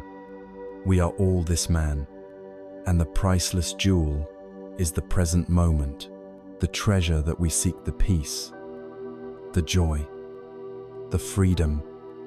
The sense of connection is not in some distant land, some future achievement, or some other person. It has been with us all along, sewn into the very fabric of our being, hidden only by our own ignorance and our habit of constantly looking for it somewhere else. Our anxiety is the suffering of this long and fruitless search. The healing is in stopping the search, in turning our attention around, and in discovering the unimaginable wealth that lies right here, in the simple, unadorned reality of the now. This is what is meant by the Buddhist concept of nirvana. We often imagine it to be a kind of heavenly paradise we go to when we die. But the word nirvana literally means to extinguish, or to cool. It is the extinguishing of the fiery arrows of greed, hatred, and delusion that we shoot into our own hearts. It is the cooling of the fever of constant wanting, resisting, and worrying. This cooling, this peace, this freedom is not a future promise. It can be touched and experienced right now. Every moment that you are fully present with your breath, you are touching nirvana. Every moment you are fully absorbed in the simple act of drinking tea, you are tasting nirvana. It is the peace that is revealed when we stop creating the conditions for our own suffering. So the journey is over. We have arrived. We have traveled through the vast web of interconnection, through the chambers of the heart, through the mud of suffering, and we have arrived right back where we started, in the only place we could ever be. But this arrival is not a final destination, a static endpoint where we can now rest on our laurels. Life continues to unfold, moment by precious moment, to truly live here, to continue to experience the world with the freshness and aliveness we have discovered. We must cultivate a specific quality of mind. We must learn how to meet each new, unprecedented moment, not with the weight of our accumulated knowledge, but with the curiosity, wonder, and openness of a mind that is always ready to learn. We must learn the art of the empty cup. We have arrived. The long and winding path has led us directly back to the only place we could ever truly be here, in the vibrant, living reality of the present moment. We have discovered the priceless jewel sewn into the collar of our own coat. We understand that the peace we seek is not a distant destination, but a present reality to be uncovered. But this arrival is not a static endpoint. It is not the end of a journey, but the true beginning of a new way of living. And to live this way, to continue to taste the freshness of each moment as it arises, requires a very special quality of mind, a final, essential secret of the path. We must learn to cultivate the boundless potential of a beginner's mind. In the world of spiritual practice, there are two kinds of minds, the expert's mind and the beginner's mind. The expert's mind is full. It is full of facts, theories, opinions, and past experiences. It has read the books. It has learned the concepts, and it thinks it knows. When faced with a new experience, the expert's mind immediately filters it through its existing knowledge, labeling it, categorizing it, and comparing it to what it already understands. Because it is so full, the expert's mind has no room to receive anything new. It is a closed system. As the great Zen teacher Shunryu Suzuki said, in the expert's mind, there are few possibilities. The beginner's mind, however, is open, It is empty, spacious, and receptive. It is the mind of a small child seeing the ocean for the first time. It is full of wonder, curiosity, and awe. It does not assume. It discover. It does not know. So it is always ready to learn. For this reason, Suzuki Roshi finished his famous statement by saying, "In the beginner's mind, there are many possibilities. To walk the path of wisdom is to commit to being a beginner for the rest of your life. It is to approach every moment with the humility and curiosity of one who knows that there is always more to learn, always a deeper truth to be experienced." This is a crucial teaching, especially now. After our long journey together, you have been introduced to many profound concepts: Indra's net, karma, anatta, the nature of mind as sky. The danger is that you will now become an expert on these topics. The ego can take this knowledge and build a new identity around it. The identity of a spiritual person who knows things.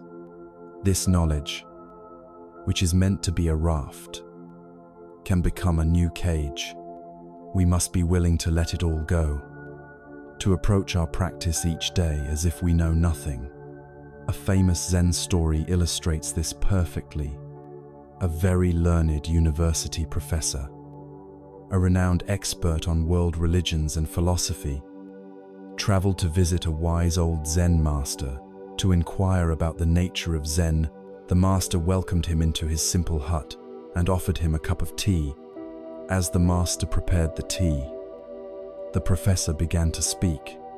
He spoke of his extensive reading, his complex theories about consciousness, his sophisticated understanding of Buddhist history and doctrine. He talked on and on, eager to display his intellectual prowess, his mind full to bursting with ideas and speculations. The master listened patiently, then began to pour the tea into the professor's cup. He filled the cup to the brim, but he did not stop. The hot tea continued to pour, overflowing the cup and spilling onto the saucer and then onto the table. The professor, shocked out of his monologue, cried out, "Stop! What are you doing? The cup is full. No more will go in." The master calmly stopped pouring, looked the professor in the eyes, and said, "Like this cup, you are full of your own opinions and speculations. How can I show you Zen unless you first empty your cup? We must all be willing to empty our cup. Again and again, every single day. This means approaching our meditation practice, not with the memory of yesterday's peaceful session, but with fresh curiosity for what this session will bring. It means looking at our spouse or our child, not through the heavy filter of our shared history and our expectations, but with fresh eyes, seeing the person who is here with us now, in this new and unrepeatable moment. It means letting go of what we think we know about ourselves, our limitations, our stories, our self-definitions, and allowing for the possibility that we are something far vaster and more mysterious. This practice is a direct and profound therapy for the anxious mind. The anxious mind is, in its own way, an expert's mind. It is a world-renowned expert on catastrophe. It is certain it knows what the future holds, and its predictions are always dire. It has a PhD in failure and a detailed dossier on all of your supposed inadequacies. It is a cup filled to the brim with fearful certainties. The beginner's mind is the antidote. It humbly admits, "I don't know. I don't know what the future will bring. I don't know the ultimate outcome of this situation. I don't know if my fears will come true." In this simple, honest "I don't know," there is immense freedom. It is an opening. It releases the tight grip of fearful prediction and replaces it with the spaciousness of curiosity. It allows for the possibility that things might turn out differently than you expect. It allows for the possibility that you might have hidden strengths and resources you haven't yet discovered. It exchanges the prison of fearful certainty for the open field of possibility. It is the willingness to be surprised by life. With this empty cup, this curious and humble beginner's mind, we are now fully equipped to walk the path of our own life, not as an expert with a fixed map, but as a courageous explorer with a reliable compass, the compass of our own mindful, present moment awareness. We have all the tools we need. We have an anchor in the breath, a vision of our interconnectedness, a heart cultivated in compassion, and a mind that is open and ready to learn. The formal teachings are now complete. Our journey of exploration through these ancient parables and timeless truths is coming to a close. Let us now, for a final time, pause. Let us look back from this mountain peak at the vast landscape we have traveled. From the quivering reed of anxiety to the vast sky of the mind, let us gather the most precious jewels of wisdom we have found and affirm the simple, powerful, and liberating truth that lies at the heart of it all. We have traveled a long way together on this journey of the heart.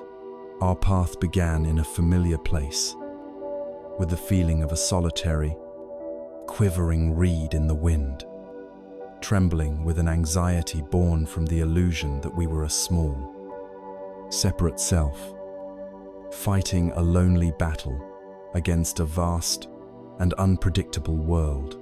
We stepped inside the seemingly solid house of this self, only to find that it was an unattended home, a flowing process of thoughts, feelings, and sensations with no permanent owner. From there, our view expanded. We learned of the great, natural laws of cause and effect, and we began to see the threads of connection weaving through all things. We saw how a single seed of an action could grow into a forest of consequences. We looked deeply into a simple flower, a single sheet of paper, and saw the entire cosmos contained within it. And then, our hearts opened to the breathtaking vision of Indra's net, and we understood. We are not isolated reeds. We are all shining jewels in a great cosmic web, each one reflecting all the others, each one essential to the beauty of the whole. With this wisdom as our guide, we learned to live differently. We learned to guard our words, knowing they are echoes in a valley. We learned to walk with care, knowing our actions are footprints in the sand. We turned inward and became the gardeners of our own minds, learning to water the seeds of peace and not the weeds of fear. We opened the 4 great chambers of the heart, learning to meet the world's sorrow with compassion, its joy with selfless celebration, and its endless changes with the unshakable peace of equanimity. And through it all, we found our most faithful friend, our most reliable anchor, the constant, miraculous rhythm of our own breath, the gateway that brings us home, again and again, to the only place where life is real, the precious, living present. We learned that the teachings are a raft to be used, not a burden to be carried, and that the wisest mind is the humble, open mind of a beginner. If there is one truth that echoes through all of these ancient stories and timeless teachings, it is this: the root of our anxiety is the illusion of our separateness, and the root of all healing, all peace, and all wisdom is the direct, heartfelt realization of our connection. Peace is not a future destination you must struggle to reach. It is your very nature, the vast, open sky of your awareness that was here before your first worry and will be here after your last. It is the treasure that has been sewn into your own coat from the very beginning. The parables have been told, the teachings have been shared. The purpose of this journey was never to give you something you did not have, but to awaken you to the wealth you already possess. The greatest teacher you will ever have is your own life. The most sacred temple is your own body and mind. The most profound scripture is the rising and falling of your own breath. You have all the tools you need. The journey from here is simply to use them, to live this truth, not just to know it. So, begin again. Begin right now with this one precious breath. Meet this moment with the empty cup of a beginner's mind. The journey is not over. It has just truly begun. May you be peaceful. May you be happy. May you be free.